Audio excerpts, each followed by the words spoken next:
Hello again. It's Thursday, 17th of July, 2025. And as our final show before the weekend, when I'm having a couple of days with family, and then in Hexham on Sunday for a Doctor Who exhibition with Neil Cole from the Museum of Classic Sci-Fi, Keith Barnfather from Real Time, Sophie Aldred, and Monster Makers from TV and film. So I'm a bit wrapped up this weekend. So look out for that. But I have a tasty one, as I would expect, and as you would expect, of course, from the sense for you, with it obliterating all Whovian nonsense from our orbit, with our talking sense, making sense panelists. A well-informed, experienced group of people. Tonight, John Yulden, Sci-Fi Chronicle 79, Jo Chapman, you all know her very well, you've wanted her back. Christian, Divine and Dragon, bless him, you know he makes an awful lot of sense. They will all join me in a microsecond. But we do have another panelist, don't we? And that's my media insider, my well-connected source. So look out for my source talks on Shooty tonight and on the BBC latest tonight. Yes, I've been using my horse whispering skills. I say horses whispering, source whispering skills, yeah? And so look out for that. You won't need Lon, but obviously, I need to get my friends on. So she's back. Hiya, Jo. Hello there. It just seemed everybody was very happy to see you the other day, of course, and I'm very happy to see you. So thanks twice in 1 week, Jo. Oh, I'm happy to see everyone too. I love it.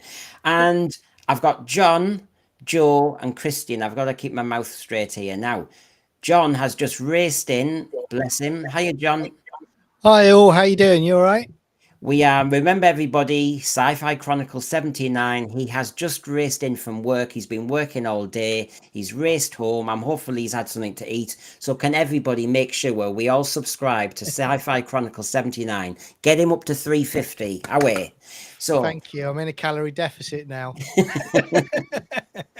And to fulfill the quartet, gosh, it feels like last Friday, doesn't it? We're across the pond in Dallas. Hiya, Christian.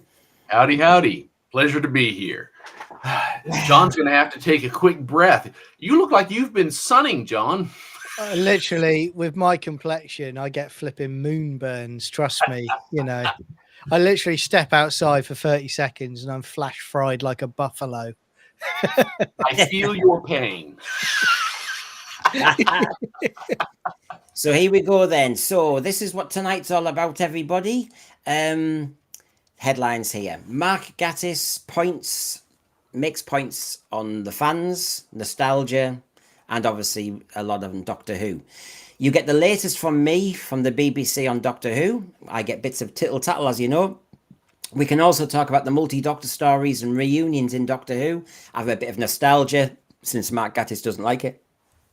And we can maybe have a peruse of the 9 Mark Gatiss stories before we're done for the night. Okay, so it should be a bit of a blend of New Who, a blend of nostalgia, a blend of various sins. And I think by the end of the night, we'll have talked about every Doctor going. So there's a bit for everybody.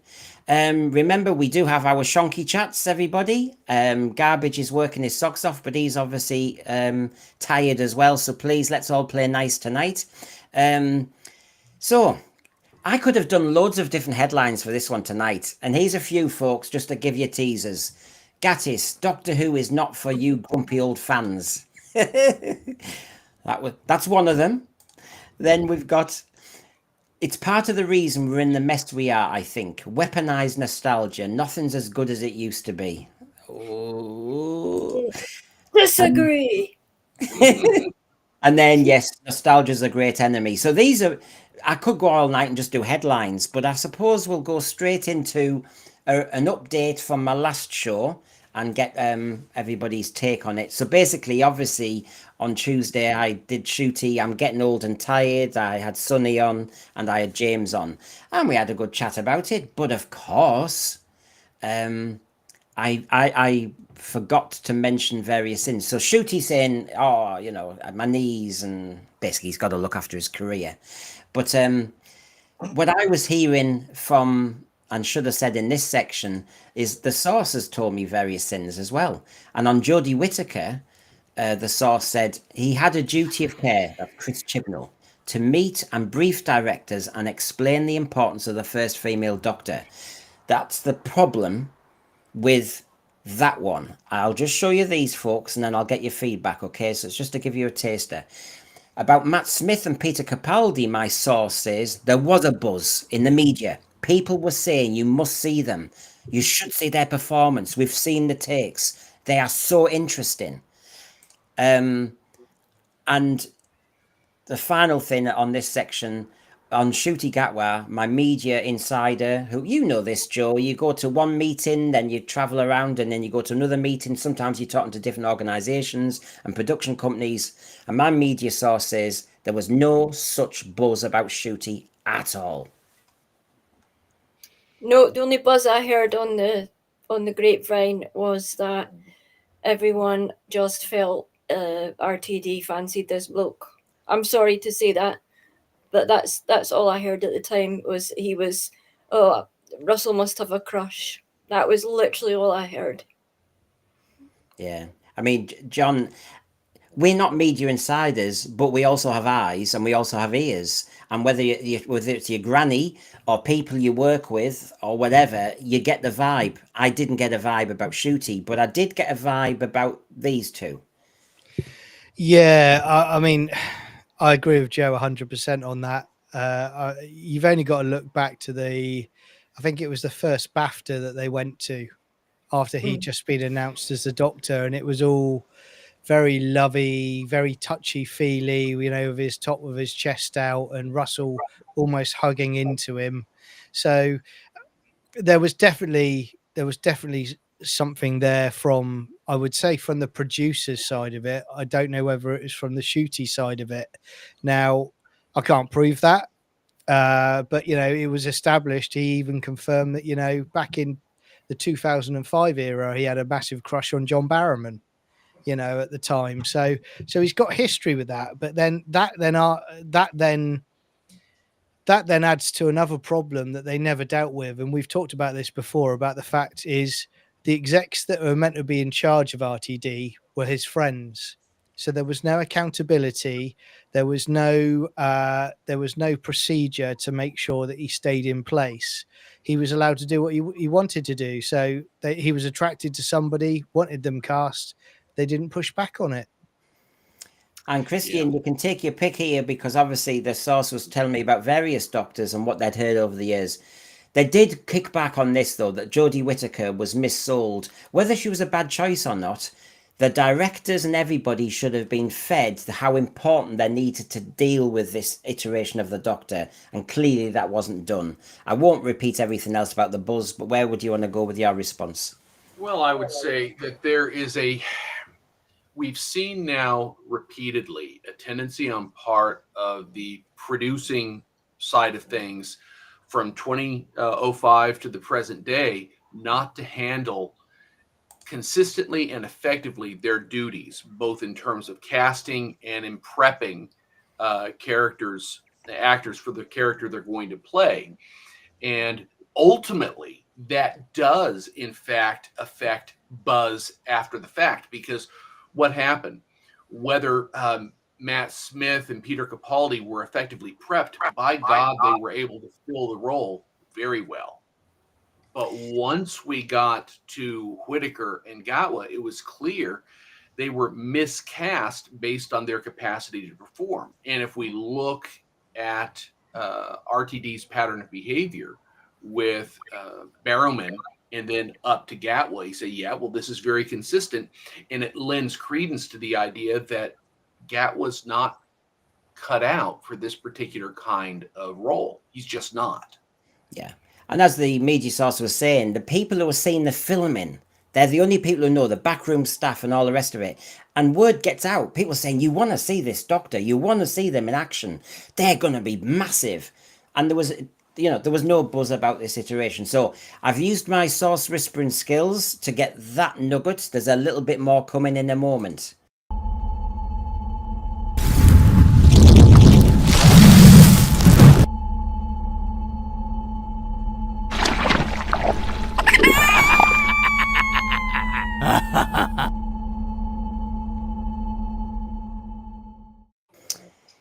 Yes, I try my best. So, what else have I learned? The next one is we're all Doctor Who fans. We just want to know what the latest is.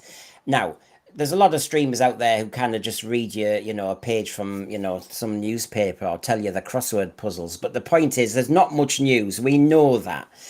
But if you want the latest from a media insider who doesn't claim to be in every meeting, but are in meetings and do hear people talking, this is what they say. Here we go. The BBC, they reckon. What do you reckon, Joe? The BBC will kick Doctor Who down the road because it's too complex, as we said the other day about all the contractual stuff. The spin-off hasn't been shown yet, so basically they can keep kicking it down the road, and a decision can be made later. They're obviously doing that, and I don't see what. Like in the last show, I was saying that they've really disrespected the fan base and everyone by not just giving us a press release, giving us a formal statement, coming out and telling us the state of play. That's a great way of summing it up. They're kicking it down the road. They seem to be getting away with it. But I really wish they'd just say, I mean, they have kind of implied that they're in negotiation, haven't they? Like, we're working on it and we'll get back to you sort of thing, but it's not good enough. Yeah, I think that's the one problem. John, it's a cynical view from if I said that, but when you get a media insider saying that's clearly what's happening. I'd have to agree with the insider on it, and I'd have to agree with what Joe just said, because all the evidence suggests that they are kicking it down the road. They're trying to evade answering the question head on: is it coming back? But I think we've known for some time the evidence suggests that it's not coming back, or not for a considerable amount of time. You've only got to look at the fact that how the ratings were going down, how Disney had effectively cut themselves off from the last season as well.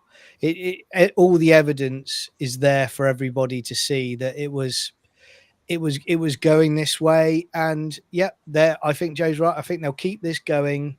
I think the source is right. I think they'll keep this going for quite some time until they actually do get to a point where they are forced into a situation where they have to say something like, we are resting it for a few years. They won't say cancelled. We know that from past history. They'll say rested. Yeah.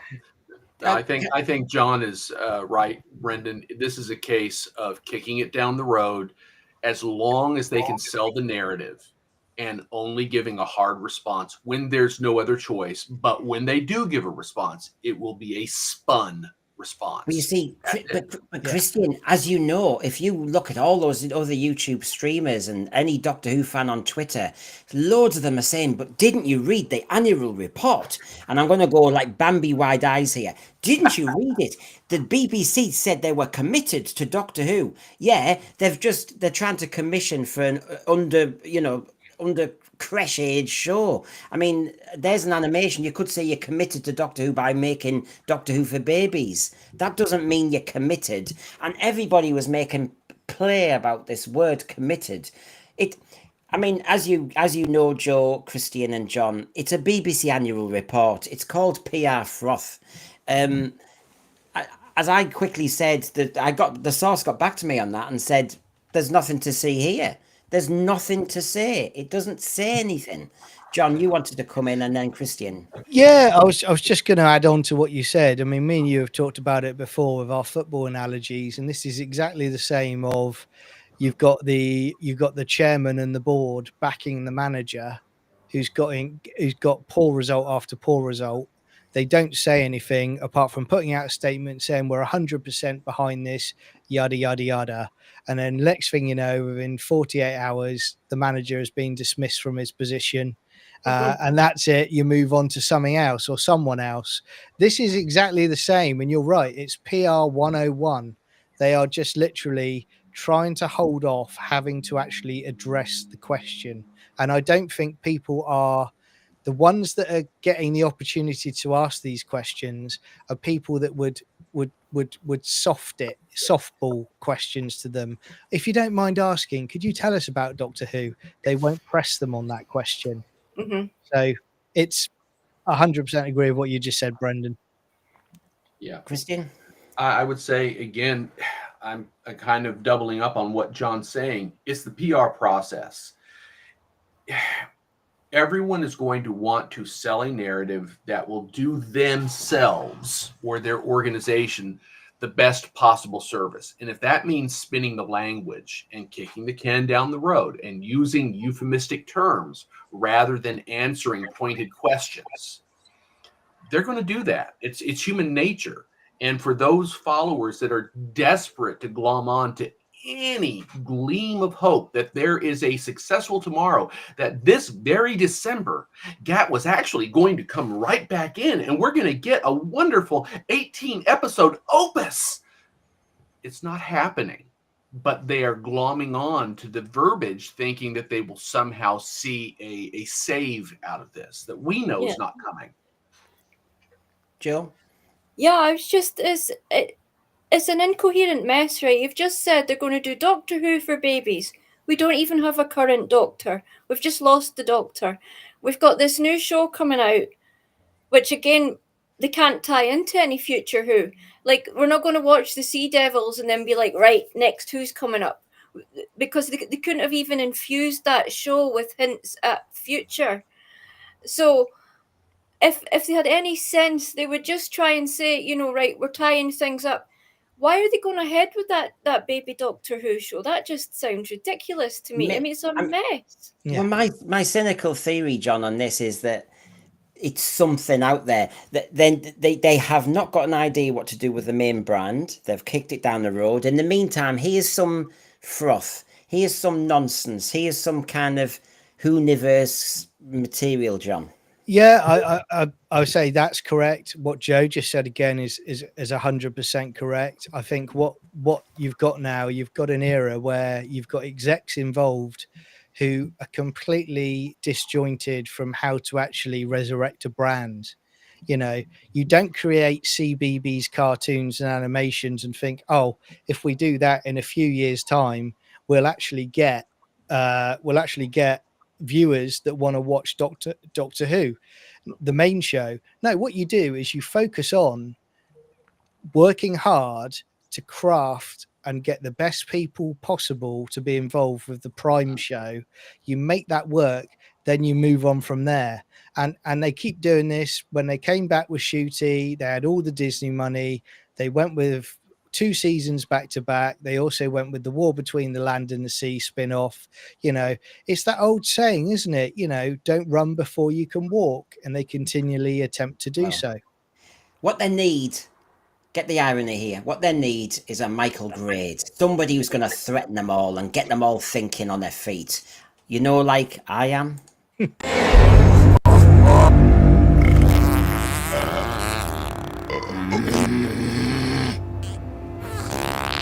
I'm dead scared, and I'm dead! Which of you is not pulling their weight? I will sack you! I want more shonky chats, I want more money! Power! Not the hairdryer treatment. I haven't got enough hair. One of you will be off the channel tonight! One of you! Hell's teeth, not even my wife is this scary.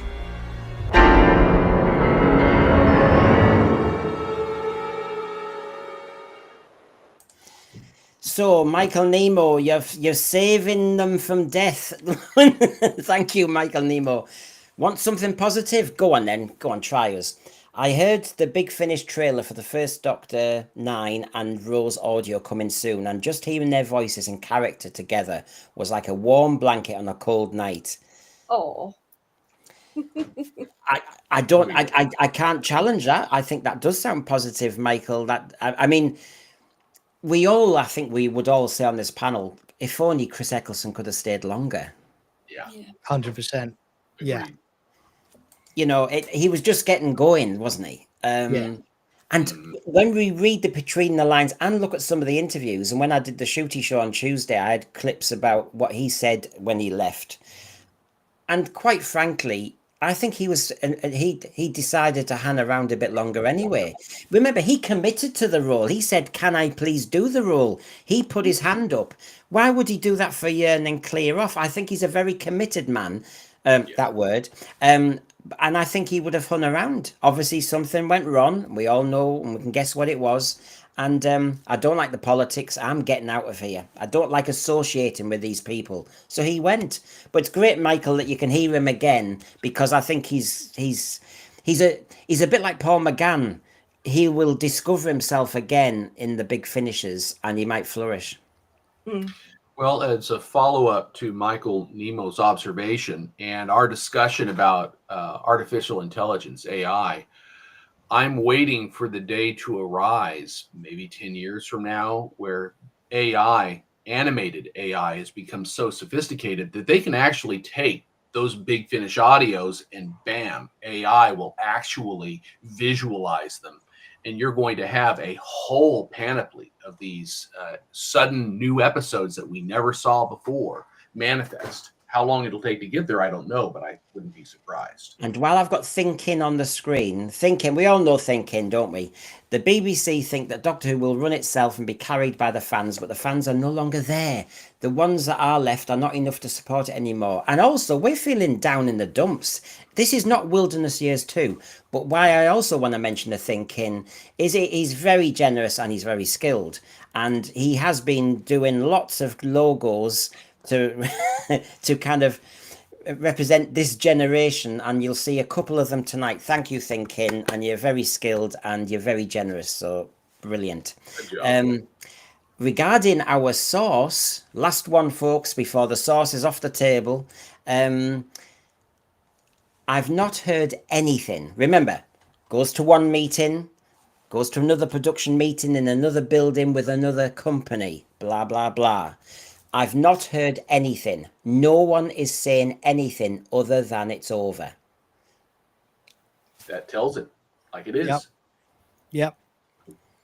I mean, I said to you before, Brendan, on a previous show, I think what we're going to see for the next few months is we're going to see silence from the BBC, but we're also going to have, how can I put it, PR regenerating exercises by RTD and people involved in the production team who know they've destroyed a beloved series that's been going for plus 60 years, and they'll be out there having softball questions posed to them on channels on YouTube and elsewhere, you know, for them to say how marvelous they are and what really nice people they come across as.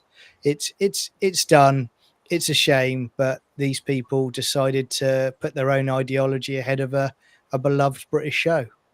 And before I bring the others in, Mad Mackham, and actually, I would equally be this cynical. It's a clever idea. You're thinking too hard because, Joe, you're the source. You're not the source, are you? I mean, I know we can't prove it. How do I prove it? I mean, do you like how I typed your sentence out? No, I mean, I don't know how we disprove it, but basically, I'm meeting my source again in another part of the country, and I'm honoured that they're my friends, and I'm honoured that Joe's I my swear, friend. I'm a wee bit of a good Catholic, so I can tell you, hand on the man here, I'm not the source. I wish I was, because they probably make more money than I did. It's not me, guys. Sorry. No, I don't make that much, so it's fine. And the other truth is, if you watch the shows when we've had Joe on recently, the television landscape one, when I put a source quote up, look at Joe's face and her surprise and her shock sometimes. Either she's a brilliant. Anyway, the point is, I'll address that because I think we can all be cynical about it. And yeah, no, I do have a source. I mean, I'm sorry. I know it's rare. I'm so lucky. I feel as I've won the lottery. John knows I go on about it all the time. Joe knows I go on about it all the time, and Christian knows I am. And you know, anyway. So there you go. It's worth saying, isn't it? So, Christian, it's probably is all over. I think it is at this point. We've discussed this ad nauseum. The reality is the contract is still in place. It's not yet expired. They can't act to make any changes as long as the contract is in place. But the people that the contract is beholden to are not capable of generating anything marketable. And as long as they're attached, no one's going to be willing to shell out hard cash to make this a reality. So all they can do is play the waiting game. Let's wait another week. Let's wait another month. Let's wait another year. Eventually, something will change. But until something changes, it's dead in the water. It's game over. Yeah, and until Russell T Davies, he seems to be the spokesperson, doesn't he? In many ways. And until he is untangled from this, I mean, who's the official spokesperson who's the ultimate spokesperson on this again? It comes back to that. And as long as it's RTD, we're going to get the PR spin. We're going to get the nonsense. We should actually maybe look into the nonsense RTD has spun. Because that would be interesting to see which we can prove he was lying about, because I think there's going to be quite a lot. You can't question the emperor. You can never question the emperor. If he's still the emperor. If he's still the emperor, I would say John and Brendan and Joe, if we talk about, how shall I say, a political party needs to have a figurehead. Even if that party is not in power, it needs a figurehead that speaks on behalf of that party. Well, RTD does not feel to me like he's qualified to be the figurehead of the Doctor Who universe.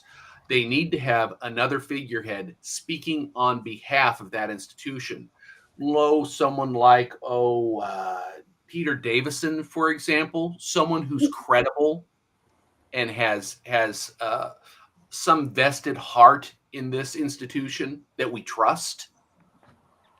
That would be nice. Would love that. But... I would also say as well, and I know Brendan is going to come on to it about the Gatiss, interview, but don't for one second think that that's just a coincidence. That's also a PR exercise by his mate to basically say, come on, move on, everybody. It's a way of trying to say, Russell's actually really good at what he does, but you've got to lower your expectations, because they know that they're trying to tell us you've seen crap, but you're wrong. So lower your standards, then you'll be happy.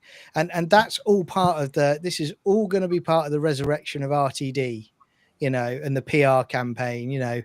That will happen. You'll probably have a Moffat come out of somewhere at some point as well, and a few others. It's all going to happen over the next few months. It's audience blaming, isn't it? It's you're not up with the times. You're not exactly. Up. You're just behind audience catch up. Our fault again. Well, good to see Moira. She started in the thread very early on before the program saying, and this is Moira, this is the bit you might get a bit triggered. I was worried at the end of Jodie's run that Doctor Who would be dropped because it was rubbish. I thought RTD came back to save it. I wanted it saved. Now I want it left alone and not hurt anymore. And my understanding, Moira, was that from the source was that it was actually, we've heard the idea that he was ambushed. RTD said, I was ambushed and everything. Apparently he really pushed to save Doctor Who. But unfortunately it's delivered. Did it need saving?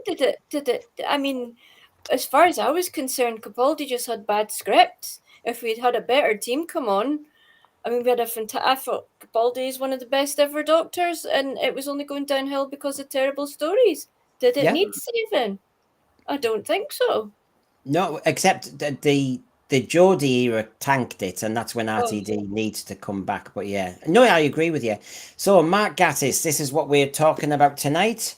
Plenty to talk about, and we'll get straight into it. First of all, I mean, he's from my neck of the woods. He's from Darlington area, and he's got into writing and he's written a lot. He's been quite prolific. And most personally, now this is what he says in the 25-minute YouTube video with Radio Times. I'll show you all in a minute, everyone. I'm most personally proud of the adventure in time and space, or space and time. The strange thing was, it was not even my era. If I were to write anything about the history of Doctor Who, it would be about John Pertwee. The creation myth of Doctor Who I had grown up with as well, I always knew I could do that. I pitched it to BBC Four in about 2001. If it had even been conceivable, it would have been like a 70s play for today, like in a white studio, very impressionistic. Then amazingly, because of the revival of Doctor Who circumstances, just brought it into place for me as a love letter to the show, and that was very personal. And I don't know if you saw, but on my Tuesday show, me and the thread were trying to persuade Sonny and James to watch it because they've not seen it. And I said, honestly, I said to James, you will love it. It's so nice. You connect with being a fan again. So before we go into some of the controversial things, I just thought, yeah, come on. It was lovely, wasn't it? I mean, who wants to start on this one? You got little reconstructions of some of the key scenes in early Doctor Who. I loved it. Well, I love the ability to reconstruct some of those early moments because it brings it back to the present. It brings it to life. So, in reality, there's nothing wrong with tapping something that is classic. The question is, can you do it in a meaningful way that is respectful to the property as it was then, as well as the audience watching it now? Got to hit those two markers. I mean, John, is this one? I mean, I have to say, I watched this the other day with Jamie, and I just love it. From the music to the direction to just seeing the beginning, the origins of Doctor Who. Come on, it's a no-brainer. I've lost count the number of times I've watched this over the years. I adore it. I think David Bradley is superb in it. I think it's very well written. The emotional scene at the end with Hartnell, in the TARDIS console still gives me goosebumps, and there's just some wonderful moments. Two of them in particular are when you have that wonderful bit where you've got Verity Lambert sat there waiting for the TARDIS to be built. Yeah. And he finally does it, and he quickly creates something, but they do that wonderful little camera bit with a bit of CGI where they do looking down at the TARDIS interior with the console, which is incredible. And then also the bit when the Daleks are about to come on screen, for the first time, and it's like the music changes and it's like, oh, this is so good. So I highly recommend it. I highly recommend that people watch the 50th version, not the Gatwa version. Yeah. And Joe, isn't it weird? Isn't it weird that this isn't like doing a colorized 60s. This is more. To do a reconstruction just felt so powerful. And ironically, part of the Mark Gatiss interview was about nostalgia being a dangerous weapon. And I'm thinking, this nostalgia, bring it on, Joe. What it did was that, I mean, when I came into Doctor Who, my first recollections of Doctor Who was Peter Davison was Doctor Who, but there was lots of opportunity to watch Tom Baker. So they were kind of like, I was born knowing Tom Baker was Doctor Who and Davidson was the next one. He was huge in our house. But what this show did, it sort of filled me in on, it really took me back to the time, my dad's time, because he was around for when this came out, and my dad was so delighted watching this. And we really connected and had one of those beautiful Doctor Who generational moments where he was getting excited about, well, this was my Doctor, and back then, and there was a real excitement about space, going to the moon, and there was a whole different time when my dad was watching this, and the world was very different, and the attitude to space and sci-fi was very different, and it allowed that whole big conversation in our family between my father, myself, my son's coming in. Don't ever mention the Gatwa version of this to my son. He goes absolutely ballistic because Matt Smith's his Doctor. He was furious when that got switched out. So yeah, that's an absolute not allowed in our house, but it's an absolutely beautiful tribute. And it really did make me feel, that I could have been sitting next to my dad as a boy. I don't know, just connected us all in a way which Doctor Who has done for many families. So it's got a really big spot in my heart. I mean the music and touches of it, and then you end with William Hartnell, which you have to. He was the Doctor, but this scene, as you said, John, and I mean it did something to me because that moment. I mean, I've just retired, haven't I, from teaching 2 years ago, and it's a big moment for anybody. You realise it's a big moment to leave, and for William Hartnell to leave, knowing it. I know he tried to do other work and stuff, but he was becoming ill. And that moment, he puts his hand and he does the time rotor that one last time. It's so sad. That moment, he sat in the car and the policeman comes Oh, over. yeah. Oh, yeah, yeah. Just so many moments. It's beautiful. Like the He won kids with the awards. Daleks. Yeah. Sorry, he should have won lots of awards for his a beautiful performance. Really. Yeah. Yeah, I agree. Another beautiful moment is it's a brighter one. It's with the kids playing in the park, and he Yeah. goes and plays with them. You know, I don't know whether that happened, you know, or that was just added in, but that's wonderful in Adventure in Space and Time. It's just you could see the Bradley version, how he's playing it. He's just over the moon that he's getting this reaction from kids. That's You a know, great point, John. It's just don't. I'm sure you guys agree. Do you know when you get one of the doctors talking about when they interact with children? Do you know Yeah. the story with Tom Baker when he met a boy that was brought up in care, and he said, you know, Doctor Who was the one time a week I felt taken away from all my troubles, and that makes me cry every time. yeah. And that one, I never got that from Shooty. I never once got the feeling from Shooty that he loved that interaction with the fans and things. So sorry to jump No, on No, that. yeah, But I love it when the doctors all tell us their fan interaction stories. It I- really is lovely. Joe, there's something about this. You need the actor to have that about them. It's a generosity as well. You know, we know Tom Baker. He'd been in a movie or two. He'd hit a hard patch. He gets the job. He, yeah, he goes into a kid's front lounge as well, doesn't he? To surprise them. He clearly wanted to give back. He clearly took it with great responsibility. So did John Pertwee. So did them all, really. Very responsible how they talk to fans, to kids. And what a beautiful thing to do. It's a bit like playing Father Christmas or something. The thing is, it feels like Shooty and maybe Geordie just saw it as another job.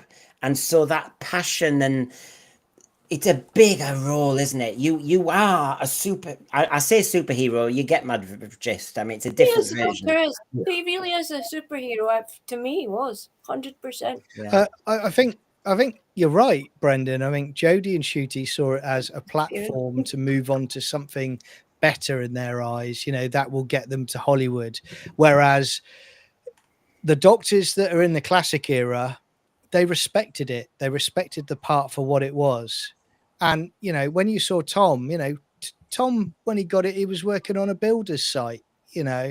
Yeah. So he cherished it, you know, and let's not forget, you know, Tom has said before, you know, Tom was dealing with depression. He's admitted it in the last few years that he struggled outside of it and he was happiest when he was playing the doctor.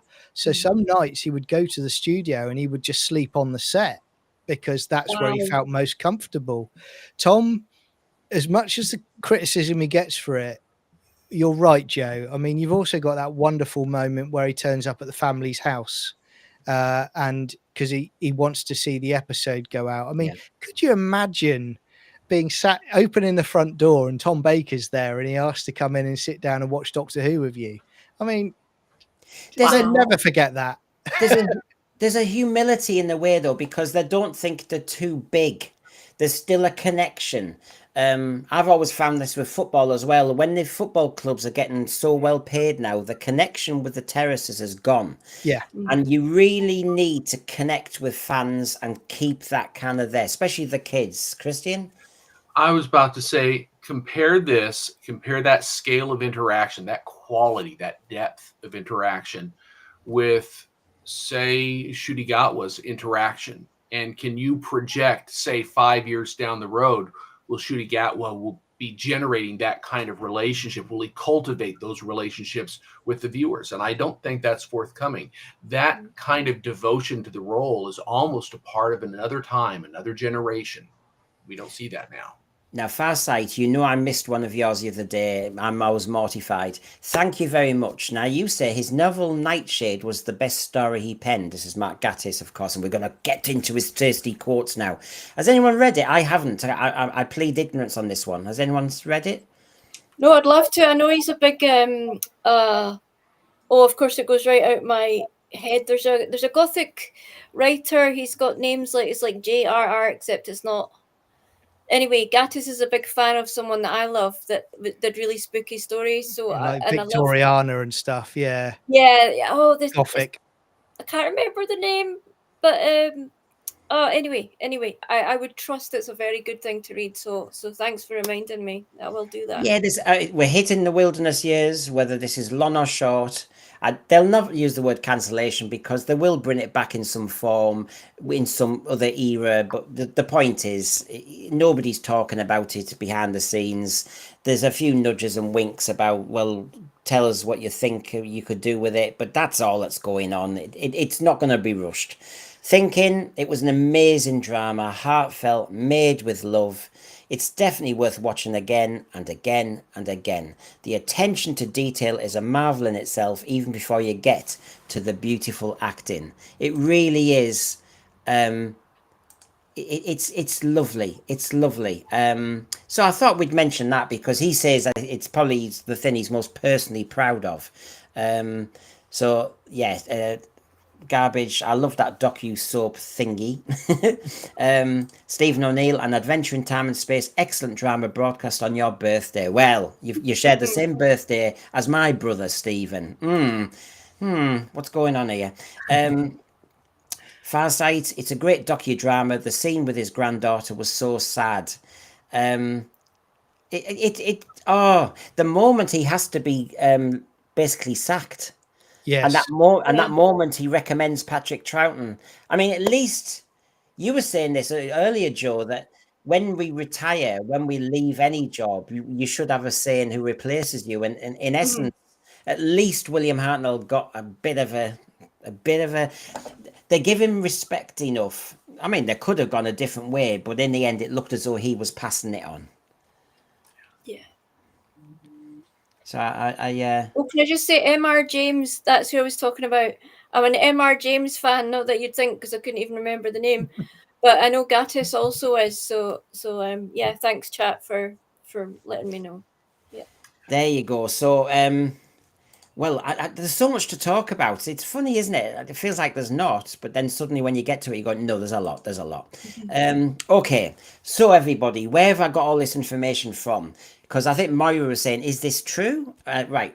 If you went to the Radio Times Writer's Room on YouTube, this is the first interview they've done with a writer, and they've done it obviously with Mark Gatiss. There you go. These are one or two shots from it. And he has said loads. The sheer thrill of writing for Doctor Who, writing the words interior TARDIS and knowing it's real. I remember at the press launch 20 years ago, standing at the console of the new TARDIS and just being overwhelmed it was happening. But somehow, also within you, you're thinking you're going to be inside the Curse of Peladon in your version of Doctor Who 20 years before that. So what he's trying to say is he's starting to learn that it's a job and your era is your era. And this led us, as the panel know, because they've been looking at the interview, leads Mark Gatiss to talking about nostalgia and how it could be a dangerous weapon for Doctor Who and for society. He seemed to be making a point about Britain as well, I think. So here we go. Here we go. Everybody, batten down the hatches here. Weirdly, the first thing I did for Doctor Who, which was a novel for Virgin Books in the dark times, the times of chaos, always a drama. It's about nostalgia as an alien entity that feeds off memory. So if this is where he started, it's fascinating because he does have some quite strong pointed views on nostalgia. So I needed to be fair there, everybody. So here we go. Right. The actual process of trying to make it a modern show for a new audience is not about nostalgia, and I think that's the great difference. You have to get it right. Why is this going to work now? It doesn't really matter what worked for John Pertwee and Tom Baker. It's about now. So if we try to get an audience now, the show is the same, but it's different. So for me, the show was always a combination of those things. Oh, I've got so much to say, so let me know when I can. Come on in, Joe. Gatiss is doing his version for an intelligent man, yeah? I've got loads of time for Gatiss. Huge League of Gentlemen fan. Actually, a feral League of Gentlemen fan. I couldn't get enough of it, and still think it's some of the funniest, brilliant TV ever. It's my sense of humor, so I love Gatiss. But this is his version of trying to be down with the kids. This is like when you get these intellectual people who are really smart, but it's the London bubble. We're in the London bubble again, where it's modernizing Doctor Who doesn't mean completely changing the core character and this whole it's again coming down to the identity politics thing again, and the rainbowness and what RTD's done. I feel he's very much on side with that, which to me is this London media bubble, this very left leaning thing where everyone has to be represented and no offense can be caused, and it doesn't work. And also, that is the London bubble. Come outside and see the rest of the world. Come, it's falling apart, that ideology. What are you talking about, Mark? I mean, his finger's not on the pulse. And the show's just fallen off a cliff. So rather than saying, we've got to, it was progressing. I felt as long as you keep the core of the Doctor, we can progress. We did with Captain Jack. We did with the LGBTQ. We had Lincoln inter-species lesbianism going on. What more do you want? It was all there. We had handicap. We had it was progressing nicely, but it wasn't being crammed down our faces and telling us, if you don't like this, go out and watch Grass, and being rude to us and taking away the very core of who the Doctor is and who he is and just it was too much. So I don't know what you're talking about, Mark. He used to have a finger on the pulse because League of Gentlemen was edgy. Oh my goodness, some of that was dark and it was right on the edge of acceptable. So I am really surprised that Mark hasn't kept up with the actual times that's going on out here where we're living and not in that little London media bubble. So Thank you for my TED talk. Yeah. It's good. It's good. Yeah. That was And good. it looks as though Joe's got a finger on the pulse of at least Paul Richards, who says, Joe, that's right. RTD uses the Doctor now to represent human traits. It's not right for the Doctor as he's an alien. And if anybody's finding we're getting a little bit triggered by this quote, you haven't seen nothing yet. This is just the warm-up act, John. Yeah, it is. I mean, again, I can't, to be excited, I want to go against Joe, but I can't disagree with Joe at all, with what she said. And I think for me, the irony of this guy who's saying about it, about nostalgia, and this is the guy that is probably more than any writer in the new Who era has put so much nostalgia into it. He did An Adventure in Time and Space. He's done Alpha Centauri turning up an Empress of Mars. Yeah. He's done little tidbits to nod back to previous eras. He's brought the Ice Warriors into it. No, I'm sorry. My view is still the same. If you're going to have to update it significantly so that it is completely different to what Doctor Who is, then don't make Doctor Who. Go and make a new show with your characters to your heart's content. If you can't stick to the format, that's not a failing of a 60-year plus show. That's a failing of you as writers. That's it. Totally agree. Obviously, he's kind of split. On the one hand, he's kind of concerned about sticking with nostalgia. On the other hand, he has utilized nostalgia in various forms in some of the stories that he's produced. So the deeper question is, what point was he trying to make? And is that point related to the London bubble, i.e., let's jump on board the DEI bandwagon and make a shift to reflect those priorities, even if it runs roughshod over the core of the show in so doing. So it feels like someone is trying to have their cake and eat it too. Yeah, Right, 100%. and this is only the beginning. Remember, when I look at this, the actual process of trying to make it a modern show, in essence, was if you unpack that, that's where the problem can start. Did John Nathan Turner, when he took over season 18, did he say, I need to make it a modern show? Or did he just realize, I want to just make the visual style a little bit different and I need to just go in this direction?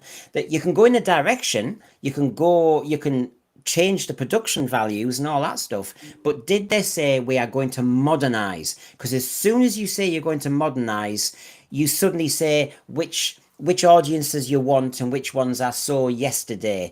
And to be honest, this is when you hit the problem of saying you're not our audience because we're aiming for a modern audience. And you're going, the audience is the audience is the audience. Get over yourself. Stop dividing us. Do you want us to pay a license fee and to watch this? Right, I'm your audience. Stop defining me and partitioning me and compartmentalizing me.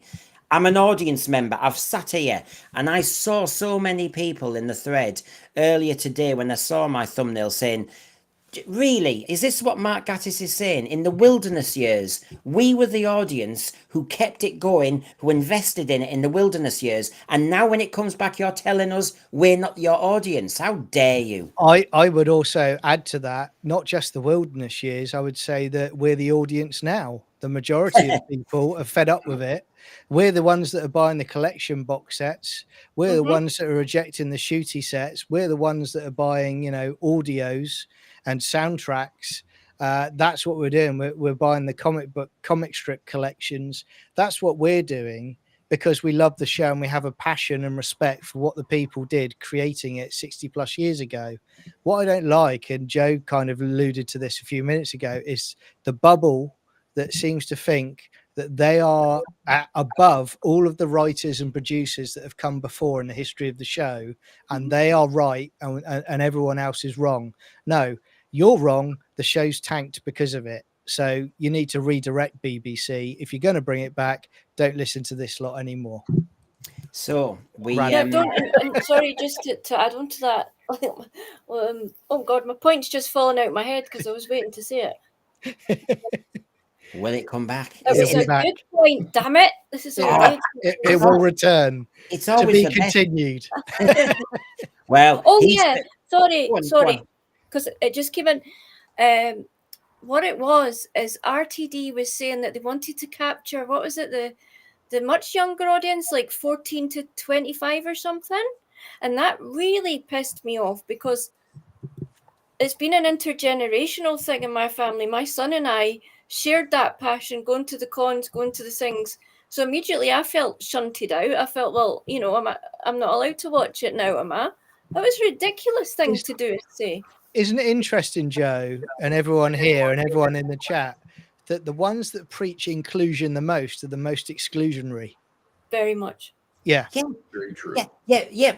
Your audience is your audience. There is no need, apart from for marketing purposes and for little things behind the scenes. We all know you can pitch it in different ways, but you production-wise make it for everybody. And you do not divide and conquer. Surely that's why we are where we are, because they've tried to divide and conquer. Yep. I mean, when I saw the SFX interview last year with RTD, and he explained the Sutek coming back, and he said, well, season 1 is for new fans stepping on point. Well, we always need new fans. I agree with that. The new generation of kids and all the rest of it, get them. But then equally, he said, and for the old fans who are a bit cynical now, I got an old villain for you, Sutek. But you didn't, did you, mate? You give us somebody completely different. So That wasn't pleasing the old fans, and the new fans didn't join on after Space Babies because they thought, I'm sorry, I'm above this. I want some street cred, and that's not giving me it. I mean, how embarrassing. Um, we'll move on to his next, Matt Gaddis's next bit, but I'll intersperse with lovely shots. We will be looking at one or two of the stories tonight of multi-doctors and that, just as a taster. Jess, what they did was one of the most shocking abuses of power in a recognised British sci-fi. Classic and unpretentious until that lot trashed it to suit their own abuses of DEI and all the rest of it. I don't think Jess is happy. Craig Melville has really gone to town. We had long conversations about bringing Davros back because he's a fantastic character. Oh, now you're triggering us because we're going to talk about that wheelchair and association with disability. I know, Craig, it's an RTD quote, and I know it makes no sense, and I know you can't change Davros. If you're a Doctor Who fan, no, just don't come back. Just don't do it. Nobody saw a frigging wheelchair was the point. I always saw half Dalek. I wasn't thinking. I thought oh, his legs have been mangled up and he's half Dalek. I never thought wheelchair. And can I just say, I can associate wheelchairs with evil. Can I just say the point? Has everybody here been to a Doctor Who convention? You know some of those people in wheelchairs when they ram you and take your ankles away. Ouch. Evil beings. Yeah. I'm sorry, there is evil in Doctor Who fandom. They run you We love over. it. You're in the queue for some autograph or to see some doctor, and they mow you. Actually, it's not the people in the wheelchair; it's probably the man behind. They mow you down. There is evil in the Whoniverse. I'm sorry, I have seen it. So, honestly, Davros represents every one of them pushy parents with the kid in the wheelchair, smashing everybody out the way like some sort of blooming rocky racers just to get And to they the loved it. But we're actually at a point now with Hollywood and the UK productions where you're getting closer to the fact that you won't have villains anymore because they'll be too scared. They're walking on eggshells about how do they create, an antagonist for the protagonist. That they just won't do it anymore. They'll go, oh well, we'll get sued. The focus group have said that if we put that in, the show's going to tank. That's where they are now. That's the mindset. Whereas it should be someone with balls actually going, you know what, we're going to push forward and do what we've got to do. If the BBC or whoever it is don't like it, that's their job to push back on us. But we're going to push it as far as we need to go. Well, obviously, there are people out there who are walking on eggshells, and I call them the Who Pets.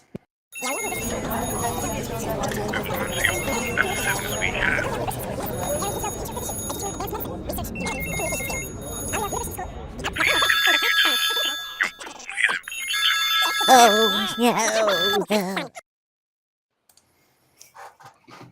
Oh yes, Shonky chats are available. The switchboard's gone on fire and that's before they've seen Mark Gattis' next bit. So he continued. So I'll go big for people to be able to read it as well. Gatiss calls the current situation with Doctor Who a mess. Now we'll unpack a bit of that. It's a strange thing because I've revived so many things, but I think nostalgia is a great enemy and we have to all be careful of it. It's part of the reason we're in the mess we are, I think. Weaponized nostalgia. Nothing's as good as it used to be. And yet people can't see that people have always thought that, even when it used to be better. It's a dangerous thing. Whoa. It's cherry picking. Well, the thing is, so basically, every nation on the planet has their elders, and it takes a village to bring up a child. All those truisms, and yet the elders will always have more of a conservative view. But you still go to those wise people. Hold on a minute here. Every generation, Rachel would tell us if she was on, having lived in Japan. The Japanese, the elders are still respected. Older generations are respected for lots of reasons. You respect the fact that they've been on the planet longer and survived, that they've done stuff, and you want to hear their advice. Now it seems that Doctor Who writers, Doctor Who producers, TV producers just say, listen, you've had your time, shut up, we're after the kids. And you're thinking, well, hold on a minute. Stop this now. Stop this.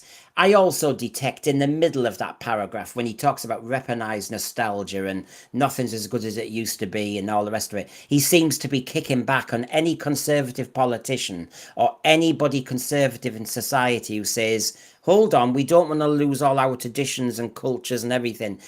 We all know what he's doing here. He's using Doctor Who to make a bigger point. That's what got us into the mess in the first place.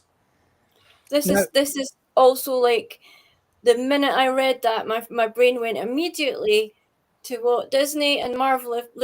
Well, not even Marvel, but look what happened to Luke Skywalker.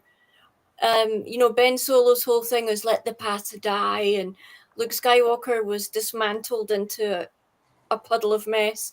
Indiana Jones was, oh, the old ways are terrible. Look at this crappy old man, and let's reduce him down to a blibbering mess next to this superwoman. This is the same thing. This is the same little virus going through Gatiss, which I'm really disappointed. I am so disappointed in him that he's gone down this route. He knows better than this. Well, to be fair, before I bring the two lads in, to be fair, and let me just do it now, Mr. Squinty Mint, I appreciate you saying this because we all don't think the same, and equally, I overtalk. And what I mean by overtalk is, and I always did in class, I have a 60-minute lesson, you go bang, bang, bang. And so sometimes I exaggerate and all the rest of it and go absolute. So within that, there are nuances, I get it. So, Mr. Squinty Mint, I'm just asking you now, I typed it, but please explain. There is an issue with nostalgia, and Christian's and was going to say a lot about this, but yeah, you tell us your version, Squinty Mint. I promise you, I'll put it up. John, what were you going to say about what you saw thus far there? Well, again, it just mirrors what yourself and Joe have just said. Really, I think I'm not surprised by what he said because he's in the club, and when you're in the club, you look after your mates. You don't care about respecting a 60+ year show. You push the nostalgia card to basically kind of what I said before, really, which is, yeah, we're serving you slop now, but actually your nostalgia is making you think it's slop. Actually, it's a wonderful 5-course meal that you're actually going to enjoy if you didn't have nostalgia. That's what they're doing. And in a way, that's quite sinister in itself, because weren't there certain books written about this that,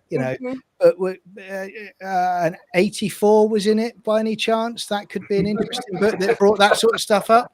So these people who live in these bubbles, who talk all this nonsense, it's, why are we talking about nostalgia? Because things were good.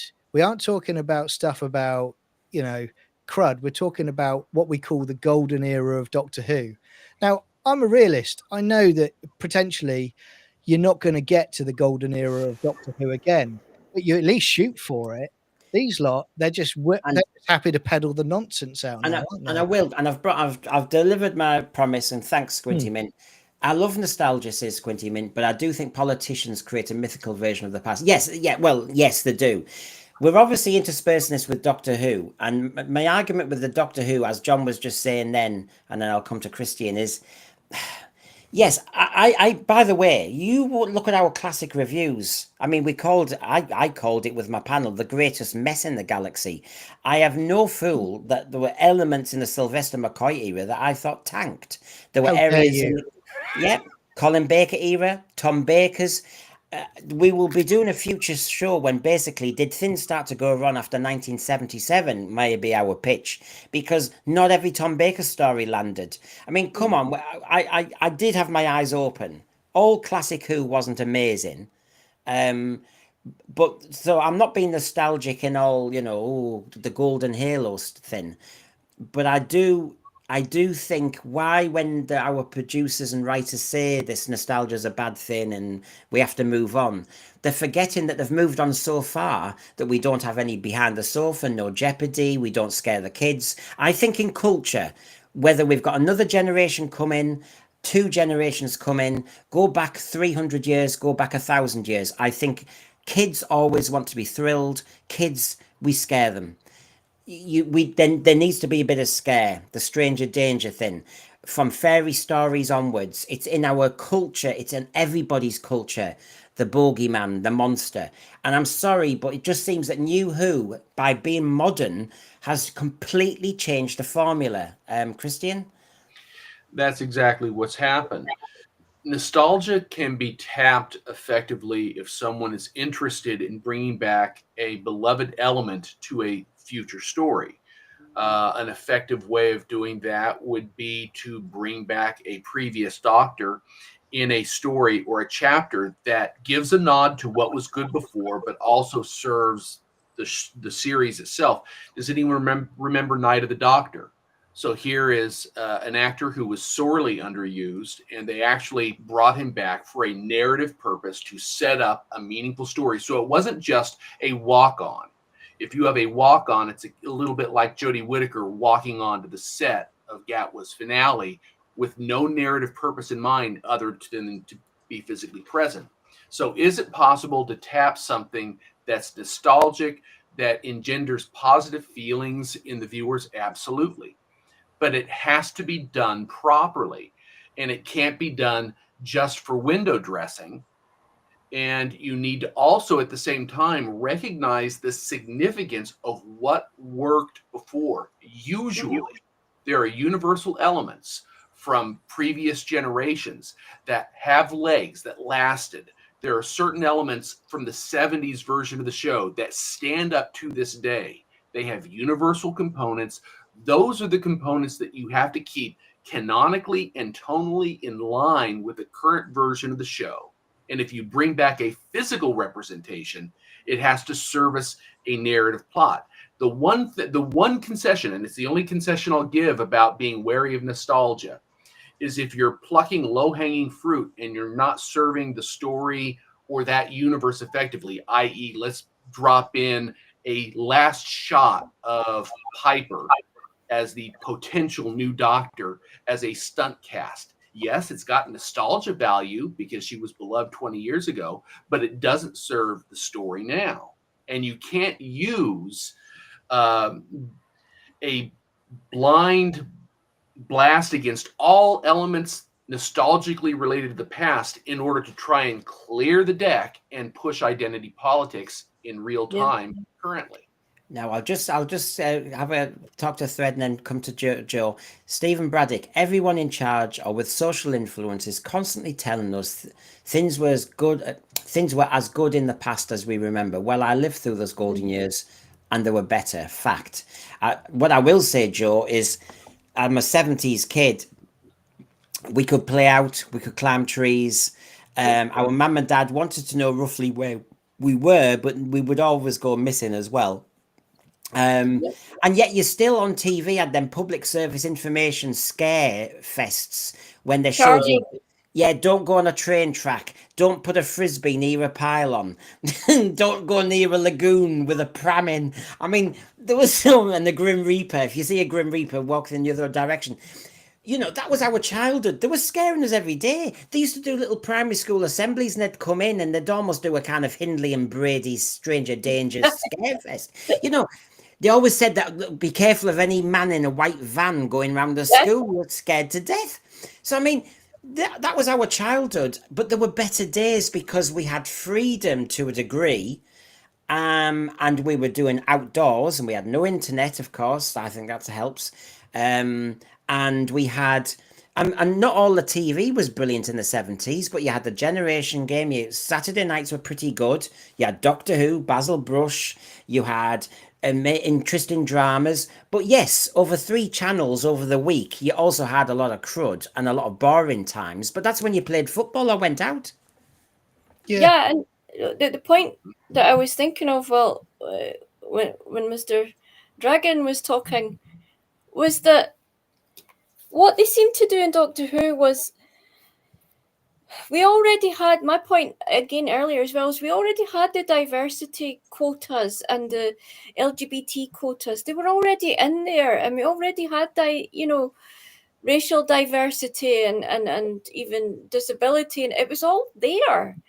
And they didn't need to go so hard on it to the point that we're looking at UNIT and it's staffed by completely. But I mean, okay, it's all suspensions of disbelief. Yeah, we watch Doctor Who. We've got to put that hat on, but don't push it so far that I'm looking at a team of absolute What? I mean, are they really running unit? Really? Well, I joked before, Joe. Come I, on. I joked previously, Joe. I call them the Diversity A team because when they turn up in Exactly, it that doesn't village, work. Can we with the not have some? helicopter, it's hilarious. And It's also, gone too stupid, and we can't. I mean, come on, rein it in. Get us some badass guys in there. Get us a brigadier type guy in there. Get yeah, us. I mean, yeah, you go Come for it, Joe. I on. mean, because basically, in unit in the 70s, all male apart from Joe, basically. Unit now, nearly all female apart from Ibrahim. She picked him because she fancied him. And that's it. And then Was that an underage. insert by the producer by any chance? do you Yeah, think? well, Well, that's I did. older ladies being serviced, because we're still attractive. We're still, come on, shut up. Anyway, the thread is now kicking off. I mean, our moderator's kicking off. Look at this. Brendan said he's from the 70s, not in his 70s. Just fact checking. Right, that's it, garbage. We declare what? The Hoopets could be eliminated, and so can you, garbage, with your own AI.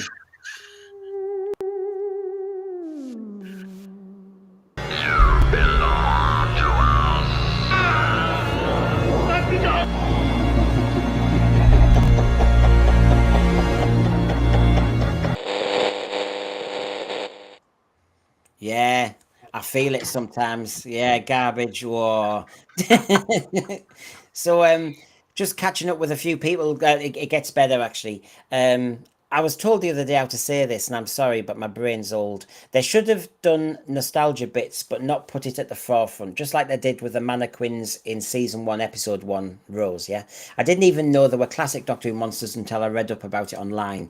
Yeah, just kind of get on with it. But actually, Mark Gatiss does say stuff about that Hinchcliffe period when actually they're moved more forward than looking backwards, and I do actually think that's what Doctor Who should always be trying to do. And just on my last point, before we move on, Raymond Williams, Doctor Who has more freedom than most franchises in the sense that characterization can change. They can set it on Earth, space, alien planets. There are no restrictions.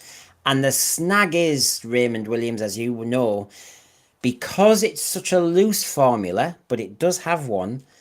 The present writers and producers have actually broke that formula to the point where it's not recognizable. And I think that's why you've got nearly every fan out there.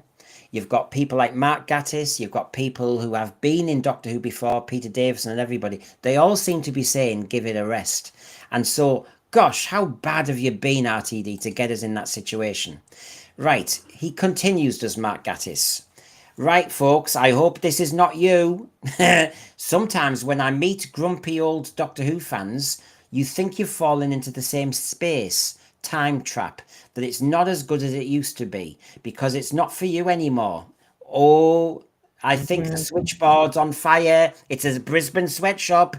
Who pets? You better start working. So basically, I'll just say that bit again. You grumpy old Doctor Who fans, it's not for you anymore.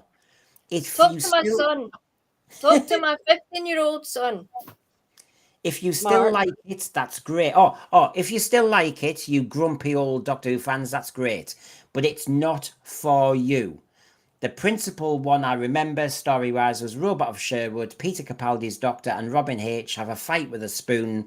I was then at a wedding of my friends, and their two little boys were spoon fighting, and I thought, job done.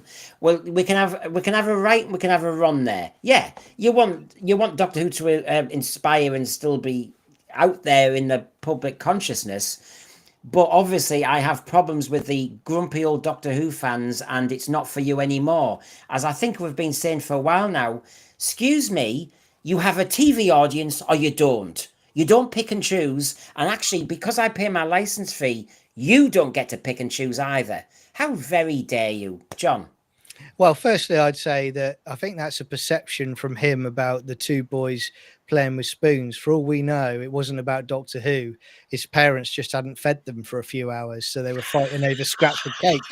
So he needs to correct that one straight away. The other thing I would say about this is, yeah, grumpy old Doctor Who fans. Now, this is the same guy that did in the 90s 30 Years in the TARDIS. So he's a grumpy Doctor Who fan as well, or he was. Now, the trouble you've got here is that's your audience. And when the so-called grumpy Doctor Who fans start turning away and not watching it, that's when you've got a problem. Now, you can insult what you call grumpy Doctor Who fans till the cows come home if you've built yourself a new audience, but you haven't. You failed. The viewing figures went down and down and down, as you showed in previous episodes, Brendan, on the charts. It dropped like a stone. Therefore, you've not just alienated those fans that respected and loved the show for what it was, you've not even got anybody engaging with the modern show either, because it's not Doctor Who. Well, I think, John, that this is one of the mistakes that Gatiss is making when he's saying it's not for you anymore.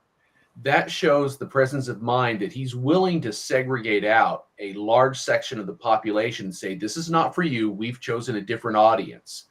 But that presupposes there's another audience willing to watch it. He should have looked at this and said, we don't want to lose anyone. I don't care if the person is 6, 60, or 96. I want everyone to watch and enjoy this show, and I do not want to antagonize and lose any person, because I am devoted to all of the people that gave this show life. Oh, inclusivity. Joe, having been in TV, I am shocked. I am shocked that somebody is thinking we aim for those fans and those audiences, not those. In 2025, you cannot lose one viewer, can you? Because it's getting very cutthroat now, isn't it, Joe? I don't know what's going on, because I'll tell you, in my household, that 15-year-old who you were targeting, Mark, stopped watching and walked away in utter disgust. He hates this show. It broke my heart. It was 47-year-old mum here who kept watching every episode in the vain hope to see a little spark of the show that I grew up religiously watching as a child. It was me, and it was the people in the chat who maybe just watched it out of, I don't know, some kind of horror. But those kids that you were all targeting didn't like it. Parents did not like all this LGBTQ things being shoved down their throats. Drag queens as it was relentless. Every writer had to be that. It had to have some blinking point made that was not a morality story. It wasn't Doctor Who teaching us lessons. It was just this ideology rammed down our throat. My son walked away, hated it. Other parents wouldn't let their kids watch it. So you all failed there, yeah. And sorry, Brandon, back to what you were saying. TV is really precarious right now. And I think they've just focused on this mythical audience of young people. Disney did it. Disney Marvel's done it. The audience doesn't exist. They've walked away. They're not interested. They're on TikTok now. They're elsewhere. And it seems to be still us. You go and watch the shows that are talking about the movies. It's people in their 40s, 50s, 60s still talking about it and still care about it. So I think they're going to have to refocus their lens. And in terms of TV, yeah, they're in big trouble because they're looking in the wrong direction. And these last 2 series have proven it. They have literally on paper proven it. And the other thing is, when you try and pitch, especially to youngsters, there's something about youngsters, you know for a fact, if they think you're trying too hard to get them, they look the other way. They don't want that. They want to discover stuff for themselves. And so this idea that these modern kind of TV producers is we need to actually focus on those. No, just do what you did in the 60s and 70s. It was after Grandstand, it was before Jukebox Jury, it's a bridging thing. The dads are still watching after Grandstand and the kids are there. And so you're aiming for both. That's what was the origin of Doctor Who. You did not have Sidney Newman saying, "We want the kids, but not the dads." Never did they say that. Yeah. Go on, John, you wanted to come in. Well, just following on from what Joe said, I mean, it's not new. Joe's right. I mean, the good example I give, and this is they're all doing it, is when you look at Lucasfilm and Star Wars. You know, Star Wars a few years ago, you had the ridiculous Ewan McGregor hostage video in his car of basically calling everybody, you know, Racist. if you hate, yeah, if you hate Moses Ingram, then you're a racist and you're not. Star Wars is not for you. The same is happening with Doctor Who. The same has happened with Star Trek. These people are quite happy now to come in and co-opt beloved what they call IPs and franchises, co-opt them, turn them into their diversity, equity, and inclusion programs. And if it doesn't work, they're quite happy to burn it to the ground. And that's exactly what they've done, because every single time, as I've said before, over the last 10 years, that they've tried to put out across the world a DEI woke show, it's failed every single time. The general audience have rejected it. The fans have rejected it, with the exception of a small minority. And you know, they can call us this, like Gatiss is saying, to the cows come home. But the fact is, if you eliminate the fans that buy the merchandise, that respect the show, that sit down there, and also sit down with their family and introduce kids to it, your IP franchise is dead, and that's what's happened. And Christian, if we took the adjective grumpy and changed it to just saying people who actually are critical thinkers, people who are actually not passive viewers, people who are well informed, suddenly that grumpy word is just a dismissal, a kind of shut up because you know too much and we can't have people who know what they're talking about. Well, it is. He's trying to use a euphemism to dismiss devoted fans who actually have more active brain cells in their heads than most of the BBC right now. Maybe I'm being too cruel, but the reality is these devoted viewers spend a lot of mental energy invested in the property. So that means they're very familiar with it. They know how to judge it. They know how to weigh it. They know which versions work and which versions don't. It's a very knowledgeable group of devoted fans. To just dismiss them as grumpy and old does not do justice. And we didn't disappear. Fans are stronger than that. So we weren't grumpy old Doctor Who fans who were just being nasty. When it was the Jodie Whittaker era, it wasn't my Doctor. I watched every one. And regarding grumpiness, I just watched it. You know, I might have said, "Oh, I didn't like that," but that's it. I mean, get over yourself. Do you like democracy? I mean, sometimes I wonder if they don't like you to just have an opinion. But honestly, so that was the beginning of it all, folks. But he obviously does continue. And I kind of like Mark Gatiss, but I just thought, oh my God. I always look back, he says, at those first 3 Tom Baker years under Philip Hinchcliffe and Robert Holmes, and the fact that the Daleks and the Cybermen scripts were an inheritance. The Daleks they did something extraordinary with, Genesis, one of the greatest stories in the show, but after that it was new stuff, and one after another, the Wirren, the Zygons, Morbius and the Crinoids. Just before I come to anybody on this though, it's still on our nostalgia point. Yeah, exactly. Philip Hinchcliffe and Robert Holmes didn't just chuck out the whole of the Doctor Who formula to grab a new audience. They just pushed forward and invented new villains and new baddies. They still had brilliant cliffhangers. They still were scaring the kids. Ask Mary Whitehouse. I mean, but what we're arguing about as grumpy old people now is we're saying that this new version of Doctor Who has forgotten what Doctor Who did. He kept the character. They kept the character. They kept the tone. They kept the format. They moved forward. They weren't reliant on nothing but nostalgic kickers, but that didn't stop them from adding new layers and maintaining canonicity, both in terms of the history of the show and in the integrity of the characters and the nature of the format. Today, it's all about throwing all of that out.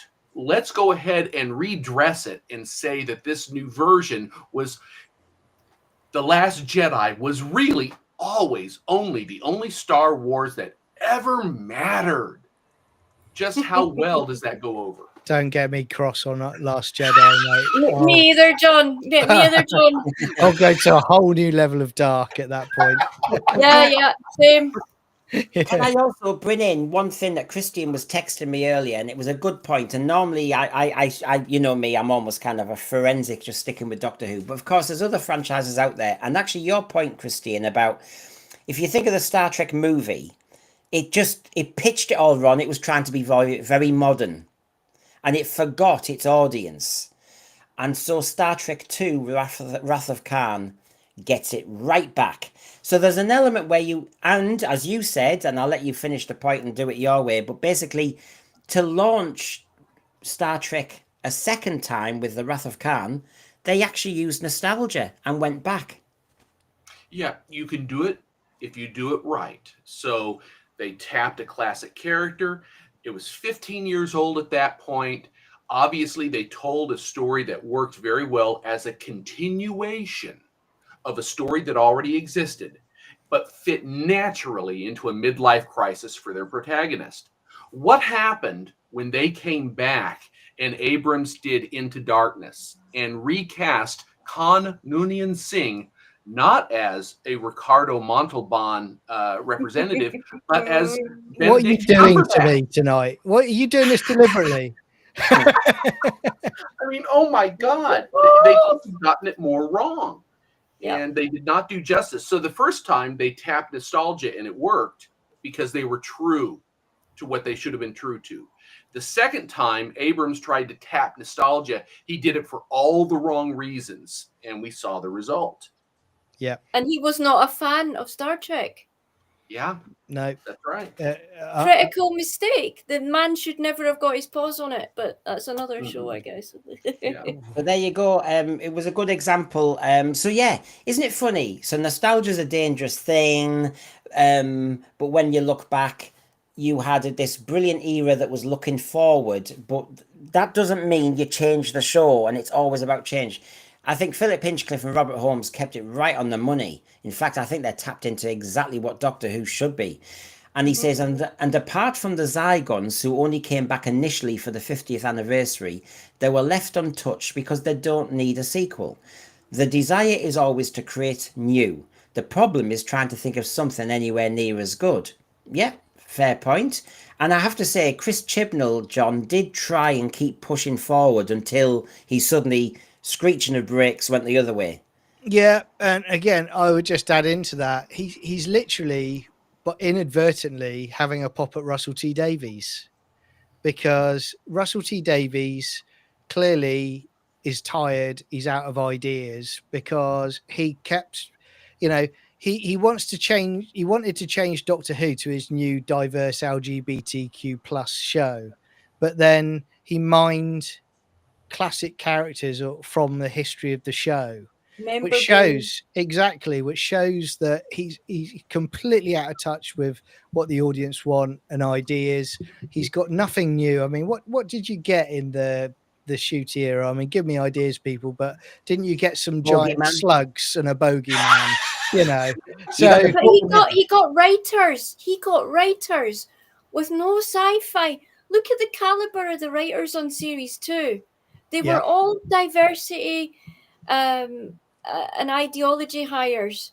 These were not people with proven backgrounds or a love for Doctor Who or they were totally irrelevant, actually, as far as I was concerned, to anything to do with Doctor Who, which told me where his priorities lay, and it was not with the Doctor.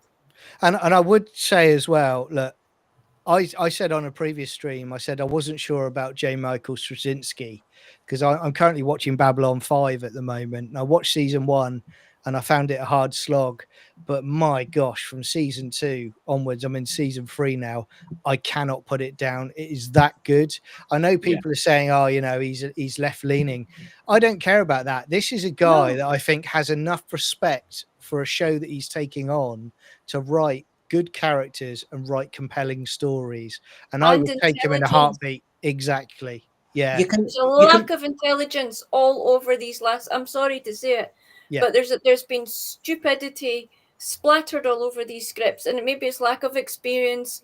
I don't know, but expecting us to believe half the crap, giving us. I mean, Space Baby sums it up for me. Space Babies just sums it all up. That Yeah. could have been interesting. It was crap. There's been zero intelligence for a show that attracts nerdy people, intelligent people. Doctor Who attracts intelligent people. I don't mind yanking my own chin there. It does, and we like to pick it apart, and we like to speculate, and we like to. A lot of our heads are in space, you know. Yeah, but 100%. you can be left leaning as a writer. Look at Malcolm Hulk. Malcolm Hulk. But the thing is, he was an established writer. He knew what he was doing, and he had integrity. So whether he's left leaning or not, what he put on the page, even the characters he would not normally politically sympathize with, he gave them enough space and he fleshed them out. So in other words, he had a real writing integrity. He was not ramming a point home. And some of those kiddies who tell us grumpy old Doctor Who fans there was politics in every story in the 70s. Yes, there was a political subtext, but it was much more open and nuanced. That's what's been lost. Well, The they trouble didn't is, self-insert, Brendan. All the writers now and producers, and even they're all trying to self-insert. Where's this come from? You can Yeah. be a gay. You can be the most flaming gay man that ever walked the earth. Yeah. But you can still write intelligent, straight characters. You don't have to be inserting. Is it Gareth Roberts? Yes. A superb writer. Superb writer. He didn't self-insert. He did. Do we care he's gay? I don't want to know. I don't No. give two flying monkeys. Neither does most of us. And the Yeah. answer is there on the screen now. When you're talking about nostalgia's a terrible thing and grumpy old fans, I'm going, hold on a minute. The grumpy old fans who saw seasons of the Rirren, the Zygons, Morbius, and the Crinoids, all new characters. Now, instead of saying the Rirren, we'll say the Bogeyman. Instead of the Zygons, I'll say the Maestro. Instead of the Morbius, I'll say those slug monsters who went 2 miles an hour. And instead of the Crinoids, I'd say the Snoopy Sutek. That's what we're going mad about, because that inventiveness, that creativity has gone. Yeah, it's an indictment on quality. That's what it's an indictment on, and you're 100% on it. And I would say, look, when he talks about nostalgia, in 50 years' time, I bet you there will still be people loving and enjoying the classic era of Doctor Who. Yeah. No one will be barely touching a shooty era of Doctor Who. Maybe they'll have it up for a trial at The Hague for crimes against humanity. That potentially might happen in the future. But other than that, I don't think anyone will see it. Agreed. And I was so, about to say, John basically hit the nail on the head earlier when what the subtext of part of what Gatiss is saying is, if you will just lower your standards, you'll enjoy it. Yeah. Yes. And we are not going to lower our standards. no, because sci-fi readers tend to be quite bright, as Joe was saying, and they are. Because, yeah. And there's nothing wrong with that. Why is it feeling like it's illegal or a crime to have a brain nowadays? What is it? Is it because, come on, we're all sci-fi readers. We know what goes on here. Every government in sci-fi stories loves to have a really dim, oppressed, compliant, passive audience. It's easier. Yeah. We're not. And I would have thought any sci-fi writer like Mark Gatiss would be very careful and nuanced, knowing that the grumpy old Doctor Who fans are actually those people who keep democracy going because they challenge authority. They question. They are not subservient. And every democracy needs those people. I'm shocked. I think Brendan as well, when you talk about Gatiss and he's having a pop about nostalgia, let's not forget he brought Sherlock back. He modernized Sherlock for the modern day, and I would argue that probably the first season was great and it wasn't great after that. And then he did Dracula, and he just copied his format that they both done for Sherlock. They thought, we'll bring Dracula into the modern day, and that didn't do well at all. So you can't lecture people about nostalgia, and yet all you do is nostalgia. So Yeah. I mean, the hypocrisy is off the scale. Well, we call it fan fiction in the end, don't we? I mean, I'm dismissive of it because, yeah, you're just self-service. Squinty Mint, and this is what I mean. I'm sure if I ever met Squinty Mint, we wouldn't always agree, but that means we can still be friends quite clearly. Hulk was a good writer because he was left wing. Yeah, I'm buying into that. I've got his book by you know who, Michael Herbert. Yeah. He understood politics from both angles. RTD, just a liberal who doesn't understand politics beyond specific causes. I don't doubt what you're saying there. Right. Well, you can see on screen, we've said what we've said, and we've still got various little bits to talk about. Now, on this one, on multi doctors and reunions, obviously, this is a blast of nostalgia that seems all right. Now, there's your list for a second, folks. Now, the three doctors, nostalgic, looking back, 5 doctors, 2 doctors, Twice Upon a Time, Day of the Doctor, Name of the Doctor, Mordrin Undead, School Reunion, Battlefield, Power of the Doctor. Would we dismiss them? Is nostalgia always a dangerous weapon? Should we back off? I look at these things and you go, there can be a problem with every story, but there's moments when you just like to see them meeting, or you like to see an old TARDIS, or whatever. I don't know what you're thinking, folks, but I'm just going to flick through some of these photographs just to trigger you into memories and thoughts. But I mean, I agree. Nostalgia, on for the sake of just doing a nostalgia one. I think season 20, when JNT said we're going to have a monster or a baddie from the past for every story. No, there's no need. He could have celebrated 20 years of Doctor Who by moving forward. So yeah. Anyway, what? I was going to say quickly, one thing that nostalgia does for me as well, certainly with Doctor Who, is with the amount of absolute rubbish we've had since 2017, I've gone back to sort of Capaldi era, and I've been watching stories from that time when I thought they weren't great stories. They didn't really engage me, but they're head and shoulders above what we've got now. And that's what I mean. So it can work both ways. He can talk about nostalgia, but it can also highlight how bad things have got when you're looking back and realizing, this might have been lower in quality at the time, but it's a heck of a lot higher in quality than what we've got at the moment. So, surely 60 years of a show. What's so wrong with nostalgia for something that is 60 years old? Of course it's going to be nostalgia. Don't be ridiculous. It's the longevity itself is remarkable, and we should celebrate it. Absolutely. What's the problem? I really don't get this problem too much with nostalgia. Yes, we need to modernize it. As far as I was concerned, we were. It was on a nice little smooth pathway. It just needs intelligent writing. Not saying, oh, we need more disabled people. Wheelchairs is disability. Well, I've got a disability. You can't see it. It would be funny as hell to see somebody with Crohn's in Doctor Who cramping up, or there's you can involve disability in genius ways. You know what I mean? You don't have to go, oh, wheelchair. Oh, we need more diversity. Get me an Indian and a black person. And how many Asians did we have?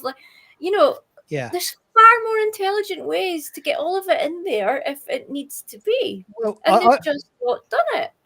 I've said this before, Joe, and I don't know how you feel about it and you guys, but for me, this whole diversity, equity, and inclusion nonsense, it seems to be along the mindset that you have to have diversity, equity, and inclusion in every single show or movie that you do. No. What you can do is you could create Doctor Who, keep it as core as it is. Then you could do another show with more diverse people. You can do a diverse show, and you can also do a standard show that everybody adores. Except the African hairdressing one. We weren't allowed diversity in that, were we? It had to be. I didn't go near that purely because I'm terrified of seeing barbers, because Well, you I haven't see, stepped foot in one for a long, long time. Yeah. well, you see the human condition is what we should be writing about with an alien plonked on top. And one of the things about the human condition, and I remember when I taught in Brisbane, and I was saying to all the students, and we were talking about, ideas for stories and that. And I said, well, obviously, because I'm an expat, I'm always at the Brisbane airport and I'm always going through. There's a big yellow archway, and it's the last moment when you can touch, cuddle, or kiss a relative, if you get my gist. And then you're down into the bowels of the airport, and then you're gone to the other side of the world for a year, 2, 3. That moment when I said goodbye to my mum and dad, or, it's just awful. Mm. And so that yellow archway is the moment you say goodbye. You also have another one, don't you, when you wait for that relative to come through the sliding doors of the airport, and you see them again for the first time in a year, 2, 3, 10 years. And that's the human condition. We want to see an old face that sparks a memory, that sparks a different time or a different experience. We all live on farewells and hellos. And so when in Doctor Who they do it, of course it taps into something.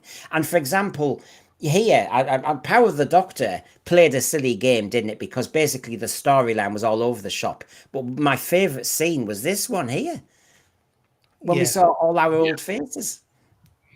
But yeah. but the question is, does the nostalgia bit work effectively for the story being told? I think they did the best job they could with Power of the Doctor.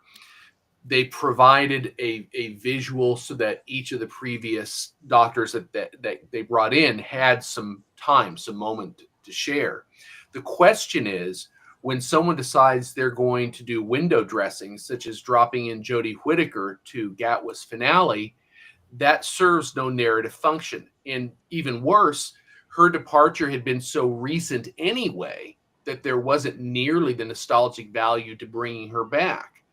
You need to focus on bringing back those characters that were beloved, very well received, and ideally, if the story is well written, use them in that story in an effective way to advance the narrative so that there's a reason for them to be there beyond window dressing.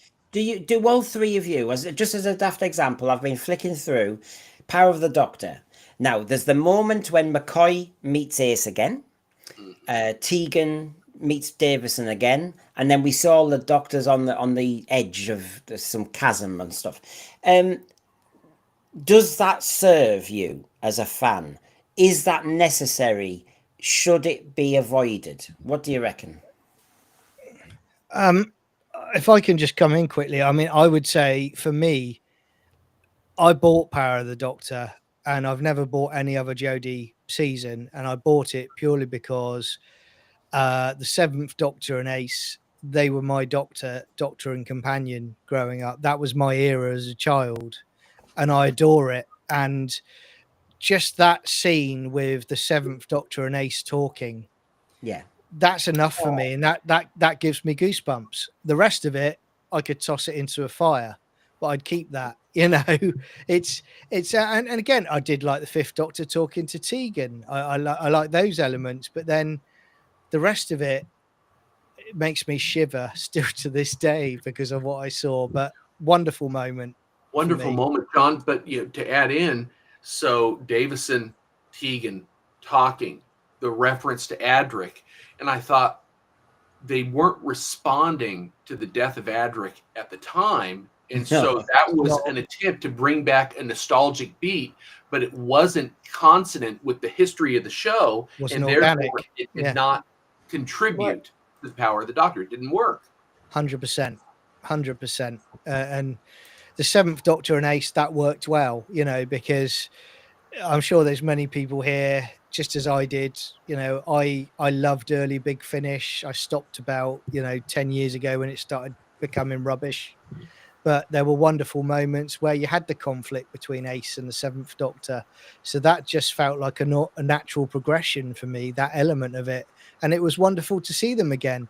But then when we got to Tales of the TARDIS, I was fed up with it. I didn't want to see them. It was too much for me, I mean, because it wasn't well done. you've got Zach Witten. Good to see you. Power of the Doctor was a better anniversary special than the 60th episodes. I take your point, actually. Yes, too many anniversaries. And actually, Mark Gatiss was saying that in this interview. He said, said it's 15 years since League of Gentlemen. He said that's not an anniversary. Quite rightly, he said that's not an event. And yet, sometimes I think Doctor Who can suffer from this. Too many anniversaries just keep moving. Squinty Mint, it's perfectly possible to love the past, dislike what we have got recently, and still want something fresh and different. Grumpy backwards looking fan is a weak straw man catch all. We agree, I told you. Agree. If, for example, look at that photograph on screen. Was there a moment in it may have been Day of the Doctor, it could have been in Fugitive of the Jadoon. There's various times when you go, oh, look at that TARDIS. And it just pulls you in, doesn't it? You're going, oh, wow. And it doesn't even affect the narrative too much. But when you saw the War Doctor's TARDIS, you thought, oh, yeah. And When it's well done, it's glorious. Yeah. And you'll Well, rewatch it, and you'll seek it out, and you'll gaze at it, and you will treasure it when it is well done. Yeah. And I was just going to say as well, what Joe was saying there, 100%. But where we're talking about, they're saying about moving forward, you had the nostalgia, but don't forget, Day of the Doctor, you had all 13 of them. Sorry, and then it basically had Capaldi come in with his eyes in the TARDIS. Mhm. So they were showing you what was to come by a little tease of his Capaldi's Doctor. It was wonderfully done. Mhm. And then, of course, is this just nostalgia? Is this a dangerous weapon that I wasn't in a cinema and I've heard about it, a collective moment, a gasp, a cheer that Tom Baker's voice and his mannerisms are back. Now, I'm sorry, but if you are a sci-fi fan or a fan, a bit like me in Brisbane Airport, seeing a relative I haven't seen for years, come on, you melt. And is that dangerous? Is that wrong? I think it's very human. Agree, 100%. They were When done tapping well, into. it's good. This was my favorite. Well written, it was. I loved the dialogue. Well acted, beautifully acted. Mhm. I have to say, Matt Smith seemed so adorable at how he reacted to Tom Baker. There was a respect, there was an adulation. I thought it was beautiful. And Tom Baker was respectful back. They played it so well. My favorite moment of Day of the Doctor. I'm glad I got that. I think for me, Brendan, we've talked about it, but I lost my dad not too long ago, and I watched this back, and I got emotional with it because it's kind of like the dad talking to the son in Yeah. this relationship, and that's how I saw it. So, what I wouldn't give to have that moment of my dad coming out and saying Oh. hello and having that conversation again, and that's what it does. That's Yeah. what nostalgia does beautifully, and I respect that, and people should respect that, and then you move forward. That's what you do. And do you know what, John? That is one thing that I fell in love with Doctor Who, was that kind of the escapism element where you thought a relative who's died or you could never see again, but you could always dream of going in the TARDIS and that you might be able to. Doctor Yes. Who as a concept give you the idea that you could. Yeah. Mhm. I mean, Father's Day, I'll give them credit Yeah. for New Who. That's a perfect example of that. Rose goes back to meet her dad, and there's a consequence that has to be resolved, but it addresses that beautifully. That's where I thought, that Eccleston era of Doctor Who, they were doing good things like that. There was intelligent writing, but you compare it to now, you don't get any of that, do you? All you get is propaganda. It's such a shame. Yeah. So and people are agreeing. I didn't expect you would disagree because I think it was a really touching moment, and we all want that. There were certain moments when, of course, in Power of the Doctor, where some people really younger than me, like John said, the Sylvester McCoy with Ace really got to them. Less so me, but that's because I'm older. Joe, you wanted to say I something? was just saying, isn't it kind of sad? And it happened in Star Wars that we never got Leia, Luke, and Han in one scene. Yeah. Yeah. Isn't it sad that we still have so many of the Doctors and the companions around that we could be doing magnificent things with them, getting them in and having like a one episode reunion, but well written flashbacks, sit and talk. You know, it could be done so beautifully and so respectfully if they had the good writers and the foresight to plan it all. Because we've still got so many of them, and most of the opportunities recently have been pissed up a wall, for want of a better analogy. Well, one of the things that makes me sad is I think we're all very aware in the next 5, 10, 15 years, all of the classic Doctors will be gone. If Yeah. they manage to bring back Doctor Who and it's running again, they won't have the opportunity to use these wonderful people Tragic. for those good stories if they just do it right. I think you guys are right. And I think, you know, when you look at how that alleged Disney budget was wasted, you know, with all the colorization nonsense and the bastardization of the war games and all of that, they could quite easily have gone, do you know what? Okay, these classic Doctors are looking old now. Let's do an animated mini series, like Joe was saying, with them all coming back to do the voices, and to make a lovely little, you know, love letter to the fans, and, you know, a great multi-Doctor story. They could have done that, but they decided not to, because I always find it's almost like a bit bipolar with these production people, because it's like on one side of it they love nostalgia, and then on the other side of it they absolutely hate nostalgia, you know, whereas, you know, Yeah. we all know if they had done that, people would have tuned in for it, and they would have sold box sets and DVDs and Blu-rays as a result of it. It's just, I don't know, the simplest things that you think, people always say, oh, you know, that's what a fan would do, but sometimes listening to what a fan would do is probably the direction you should go, but with a proper production team, you know. You had School Reunion bringing back Sarah. It Mhm. worked in the narrative. It was an interesting moment. I can only speak for myself. School Reunion worked for me. The Three Mhm. Well, her and Doctors. Tennant were lovely. When Tennant Yeah. Tennant was beautiful with her, I have to say. I'm so upset with Tennant because I loved the man to bits, but those scenes were lovely. Yeah. Really enjoyed them. The Three Doctors. I mean, if you had been in the 60s and you'd seen Doctor Who, what did it feel like for them? I mean, this was kind of still my early point of watching. Pertwee was my doctor. So, of course, I knew, oh, God, these are the old doctors. It felt special even though I didn't know anything. Mordred Undead. Was it worthwhile doing the story to bring the Brigadier back in the different iteration? Or was that just fan fiction and nostalgia being a dangerous weapon? You know, what do we dismiss here, Matt Gatiss? School Reunion, Mordrin? I mean, where do you go with this? I think they are selective in terms of what they want to dismiss. If they can use nostalgia to bait the audience and still generate whatever low hanging fruit they want to deliver, they'll do it. But if nostalgia requires intelligent writing and devotion to the past canon and tone of the show, that's too inconvenient. Let's not go there. I don't want to work that hard. Lorraine, thanks for sharing it. I mean, and I appreciated when John said it. I've appreciated when Joe has shared personal things today as well. It brings a kind of visceral passion. That's why we're hanging around when some of the episodes aren't very good. So, Lorraine, I lost my dad days before the Tenant Cyberman episode. It was the only thing I watched during that time.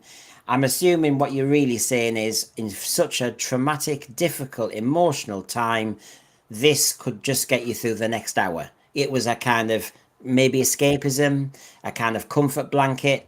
We all need it. I have to say, we all need it, and this is why we fell in love with this program. It taps into different ways. I remember sobbing my heart out with Legopolis. My granddad's, two of them, had died in 1981. By the time I saw Legopolis, it kind of did more than saying your fourth Doctor's dead.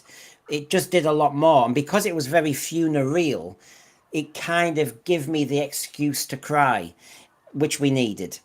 So And I aren't we mean, lucky, Brendan, that we have Doctor Who has been in all our lives so long that it is a comfort blanket. Yeah. So I hope Mark Gatiss maybe would consider that it is a form of comfort blanket. Like I said earlier at the top of the show, it was a comfort blanket for my father, for me, for my son. And Yeah. this is lovely for a male character yeah. to be such a comfort to everybody. To I was a little ginger girl in Scotland. He was my comfort blanket. He was my, alpha male father's comfort blanket. He was my gay best friend's comfort blanket. And what a wonderful universal appeal he had. Why have you picked that apart? And why is And there anything wrong with it? And the other thing is, we're using different metaphors, but they all work. Comfort blanket's one of them. The other one is it's a bridge across the generations. Doctor Who was one of those amazing programs where you would sit with your parents or your grandparents, and they all got something different out of it. That formula they should be sticking to. The kids are scared, which is why they come down the stairs to sit and watch it with their Absolutely. parents. And you've mentioned how many times tonight, Joe, that generational thing. And that's why I reached out to you. I remember when you were in our thread, March or February, and you said, I've always watched Doctor Who with my son, and thanks a lot, mate, because you've broken that bridge. Yeah. And yeah, It actually hurt me because do we want to go and find, can we find a Doctor Who to go and see this year, son? That would be our holiday. I would save up money for hotels, see if there was a doctor going to a convention, and we'd really look forward to it. If it had been Sylvester McCoy, we'd watch all his shows again, build up to it. It was a big part of our fun life and our bonding life, and I just think they've forgotten that the current team, that it was more than just a show. It means more than just a TV show to a lot of us because it's been around so long. I think that. Sorry, John, I'm not. Yeah, I'm, no, I'm just no, gonna you get go you for it. in- Yeah. No, that's why I think it's resonating with a lot in the thread now because as I use the analogy about football, the multimillionaires don't connect with the terraces. And Mark Gatiss is very passionate about Doctor Who. RTD is. But I think they've just got so big that in a way there's a connection that's kind of going. We are all sat here talking about when we sobbed, what connects with us. I'm putting the Rani on the screen because somebody will go, oh, the Rani's back. And that's what I think RTD was trying to tap into. You've got Davros here, was brought back in Stolen Earth. But Stephen Braddock, Brendan, to this day, I cannot watch the last episode of Matt Smith. My dad saw part one, oh God, but went into hospital with a heart attack. He loved part one, but never lived to see part two. Oh, I mean, oh, sorry that you had to deal with that, buddy. And again, Yeah. That's what we're talking about. That it's a shame he didn't get to see part two, but I'm sure you're the same as me. Where, as Joe was saying, it is a comfort blanket. I mean, when you talk about nostalgia as well, I would also say to everybody in the chat, when Gatiss talks about nostalgia, effectively he's alluded to it's potentially a curse, but I just want to say that compared to classic Who, New Who hasn't had so many wonderful moments. I mean, the quotes in classic Doctor Who are wonderful. I'm going to read one to you now quickly, which always goes with me, and it still goes with me today when I'm having a tough time.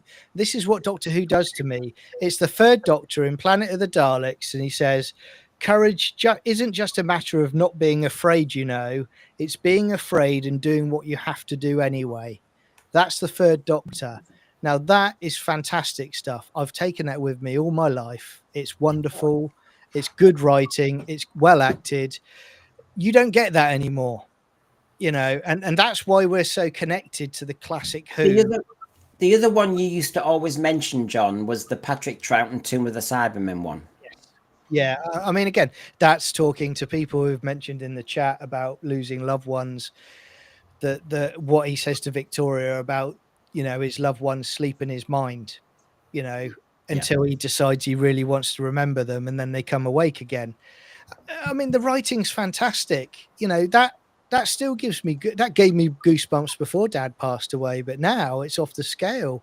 Yeah. They were doing that decades ago, but this is where we are with RTD and his cronies. They actually think that they're better writers than the ones that came before, and they're clearly not. They really aren't. Well, they've lost that.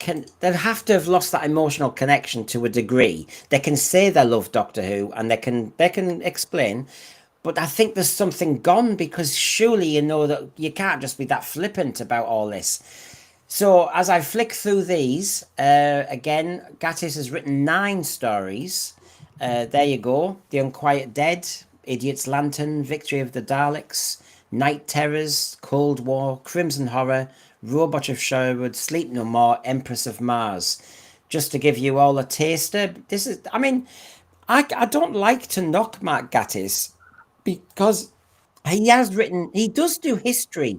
He does tap into the past. He seems to love Victoriana, for example. So it's really confusing, but I wanted to introduce you to his final quotes before we just kind of have some reminisce and then finish.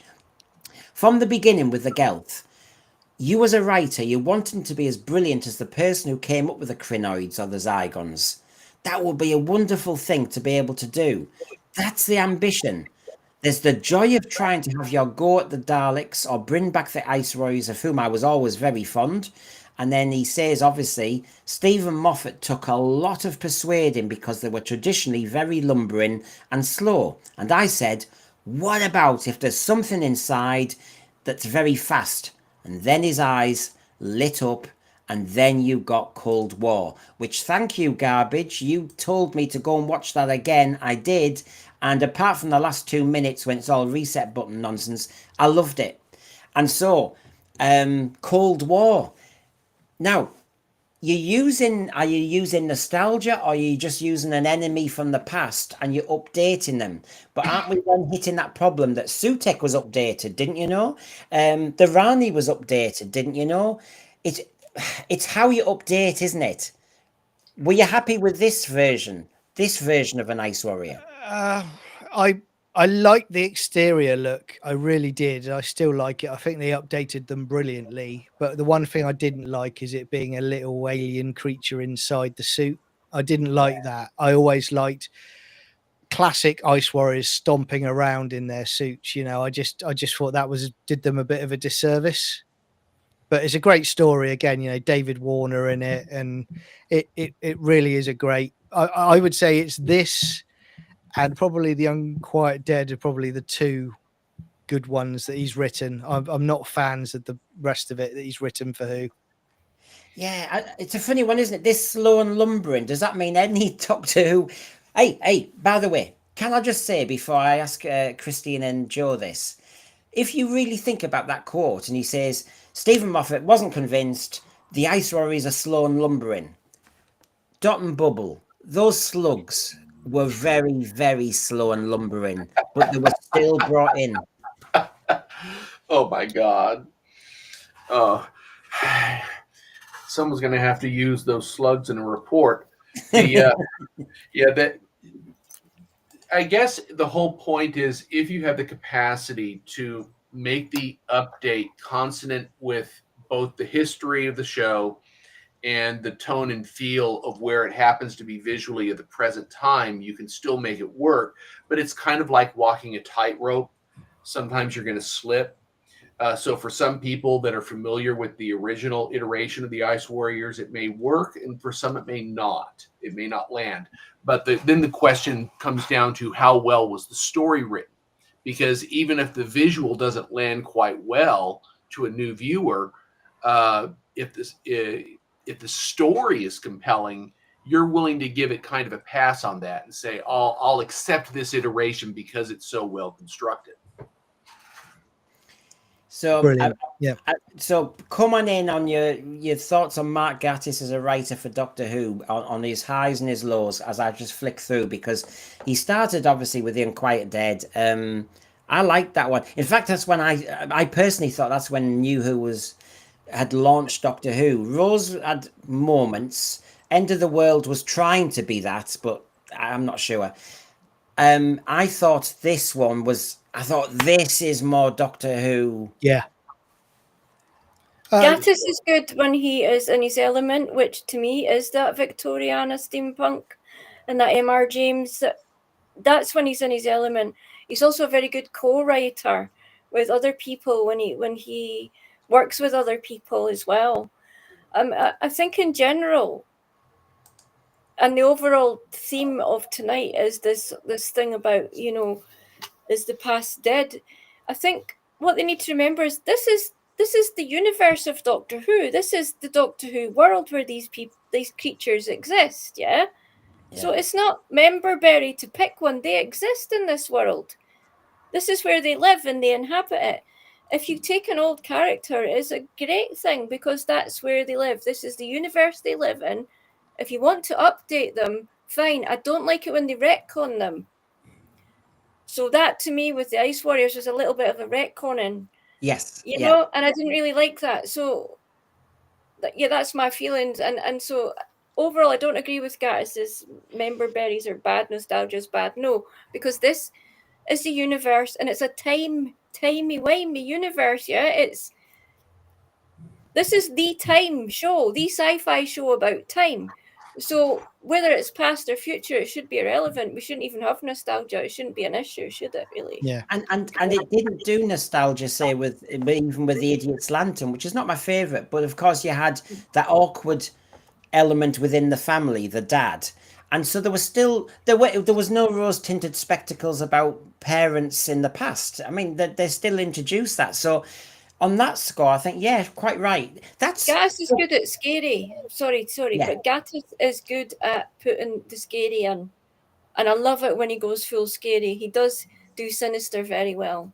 Well, I think it also when you talk about, the Idiot's Lantern episode that you were just showing there, when he talks about nostalgia, he also makes a reference to the Fourth Doctor falling off a radio transmitter when he's climbing up, Crystal Palace. So he, yet again, there's evidence there that he's looked back to drop something in from the past of Doctor Who into his story. So, the evidence is suggesting, although he's saying it can be used negatively, all of his evidence suggests that he's used it and he sees nostalgia as a positive. Otherwise, he wouldn't include it in so many of his stories. So his argument is completely destroyed by the evidence of his stories that he's written for Doctor Who. I mean, go on, Christine. I won't lead you because I know you'll have something to say about Matt Gattiss's era, so to speak, of stories. Well, it's sometimes it's hit, sometimes it's miss. He's obviously got a better handle on some of his writing than RTD has displayed in what we've seen recently. Tapping into previous history for the sake of a current story can work under the right conditions. And he seems to have a handle on the sinister, on the dark, when he wants to plug those elements into the story. But sometimes he doesn't hit as well as you'd like for some reason. Example, the Idiot's Lantern did not land as well. It's one of the stories that people kind of dismiss. Yeah. And so he's not going to be 100%. He's not going to hit a home run every time. But he has the capacity to, within constraints. So the question is, what constraints work best with Mark Gatiss to help draw out the best writing that he can deliver? And he can do dark. I mean, Crimson Horror is an example. I mean, God, when the Doctor was kind of paralyzed is it like he was like a wax? It was like, whoa. I don't know. He does tap into that dark. You can see the League of Gentlemen link, of course. The blind daughter. The Robot of Sherwood didn't do. I don't know where I was. I was starting to really lose where the hell I was with Doctor Who, I must admit. But yeah, I'm not dismissing it. Can I also say something about nostalgia quickly? One other example I will give to how wonderful nostalgia is. It's not Doctor Who, but it's Star Trek. If you watch the Roddenberry Revolt's Unification, I believe it was called, within the last 12 months, where you get Kirk coming back to see Spock on his deathbed. Oh yeah. Yeah. If that doesn't give you goosebumps, then sci-fi is not for you, or emotion is not for you, because that is wonderful stuff. And that's what I mean. You know, it pulls on the heartstring, but yeah, you look forward. You know, this. But the point is, it touched something that the audience could connect with. It was resonant and loyal to the tone of the show that went before, and Yeah. it stood on its own. If you remember the Next Generation, where Scotty goes to the holodeck and recreates the original '60s version of Yeah. the Enterprise, because he's bemoaning the fact that he's a man out of time and is depressed. Yeah. And it was a very resonant moment. You could say that that was just a member berry. That was just them trying to pluck a reaction from the audience. But the truth was, it actually was relevant for the story, and it moved it. So Exactly. anytime you utilize nostalgia, you can use it in a very powerful way. Yeah. But it So- has to be well written. It's such an interesting one, isn't it, tonight? I mean, we've had some really emotional stories from the thread and from the panel. We've also had the fact that, yeah, as I think Tom Boy Chick said, it's bittersweet. That's the whole bloody point of it. But then the other element is, I'm ending now on Empress of Mars. So basically, nostalgia, it can be a dangerous weapon. You should always start to come up with new monsters. Okay, he pushed to get Cold War and bring an Ice Warrior back because he's a fan of them. But they did it again. And they did it again. You go, hold on a minute. This is having your cake and eating it, seems to me. And threw Alpha Centauri into it at the end as well. You know, so going back to Peladon days. So it just, again, as I said a few minutes ago, he can say what he likes, but his evidence suggests that he's got a very positive thoughts on nostalgia because he uses it so often. Yeah, I agree. I agree. So I mean, we've really gone around the houses there, which is amazing. But John, your channel, we're hoping to get you to 350 subs. Sci-Fi Chronicles 79. Everybody, please. He hasn't had his tea yet, I bet you. And so basically, he's given us a massive favor here. Please like and subscribe his channel as well as ours. Go on. What's on your channel, John? Thank you. That's very kind of you. So I'm doing Stargate SG-1 watch-alongs on Sunday nights, which is great fun. We watch the episodes together in a Discord, and then we comment along in the YouTube chat, which is good fun. And then we do movie reviews, Doctor Who episode reviews, and we're currently looking at branching out to doing Star Trek episode reviews with a Deep Space Nine episode coming up soon to introduce it. So watch this space, everyone. Okay. We've still got Dragon for a bit longer before he goes back to work, so I'm utilizing him as much as I blooming well can. But and he's busy with his family. He does a lot, so I'm always grateful that you commit so much to us, Christine. So thank you, Divine and Dragon. Thank you.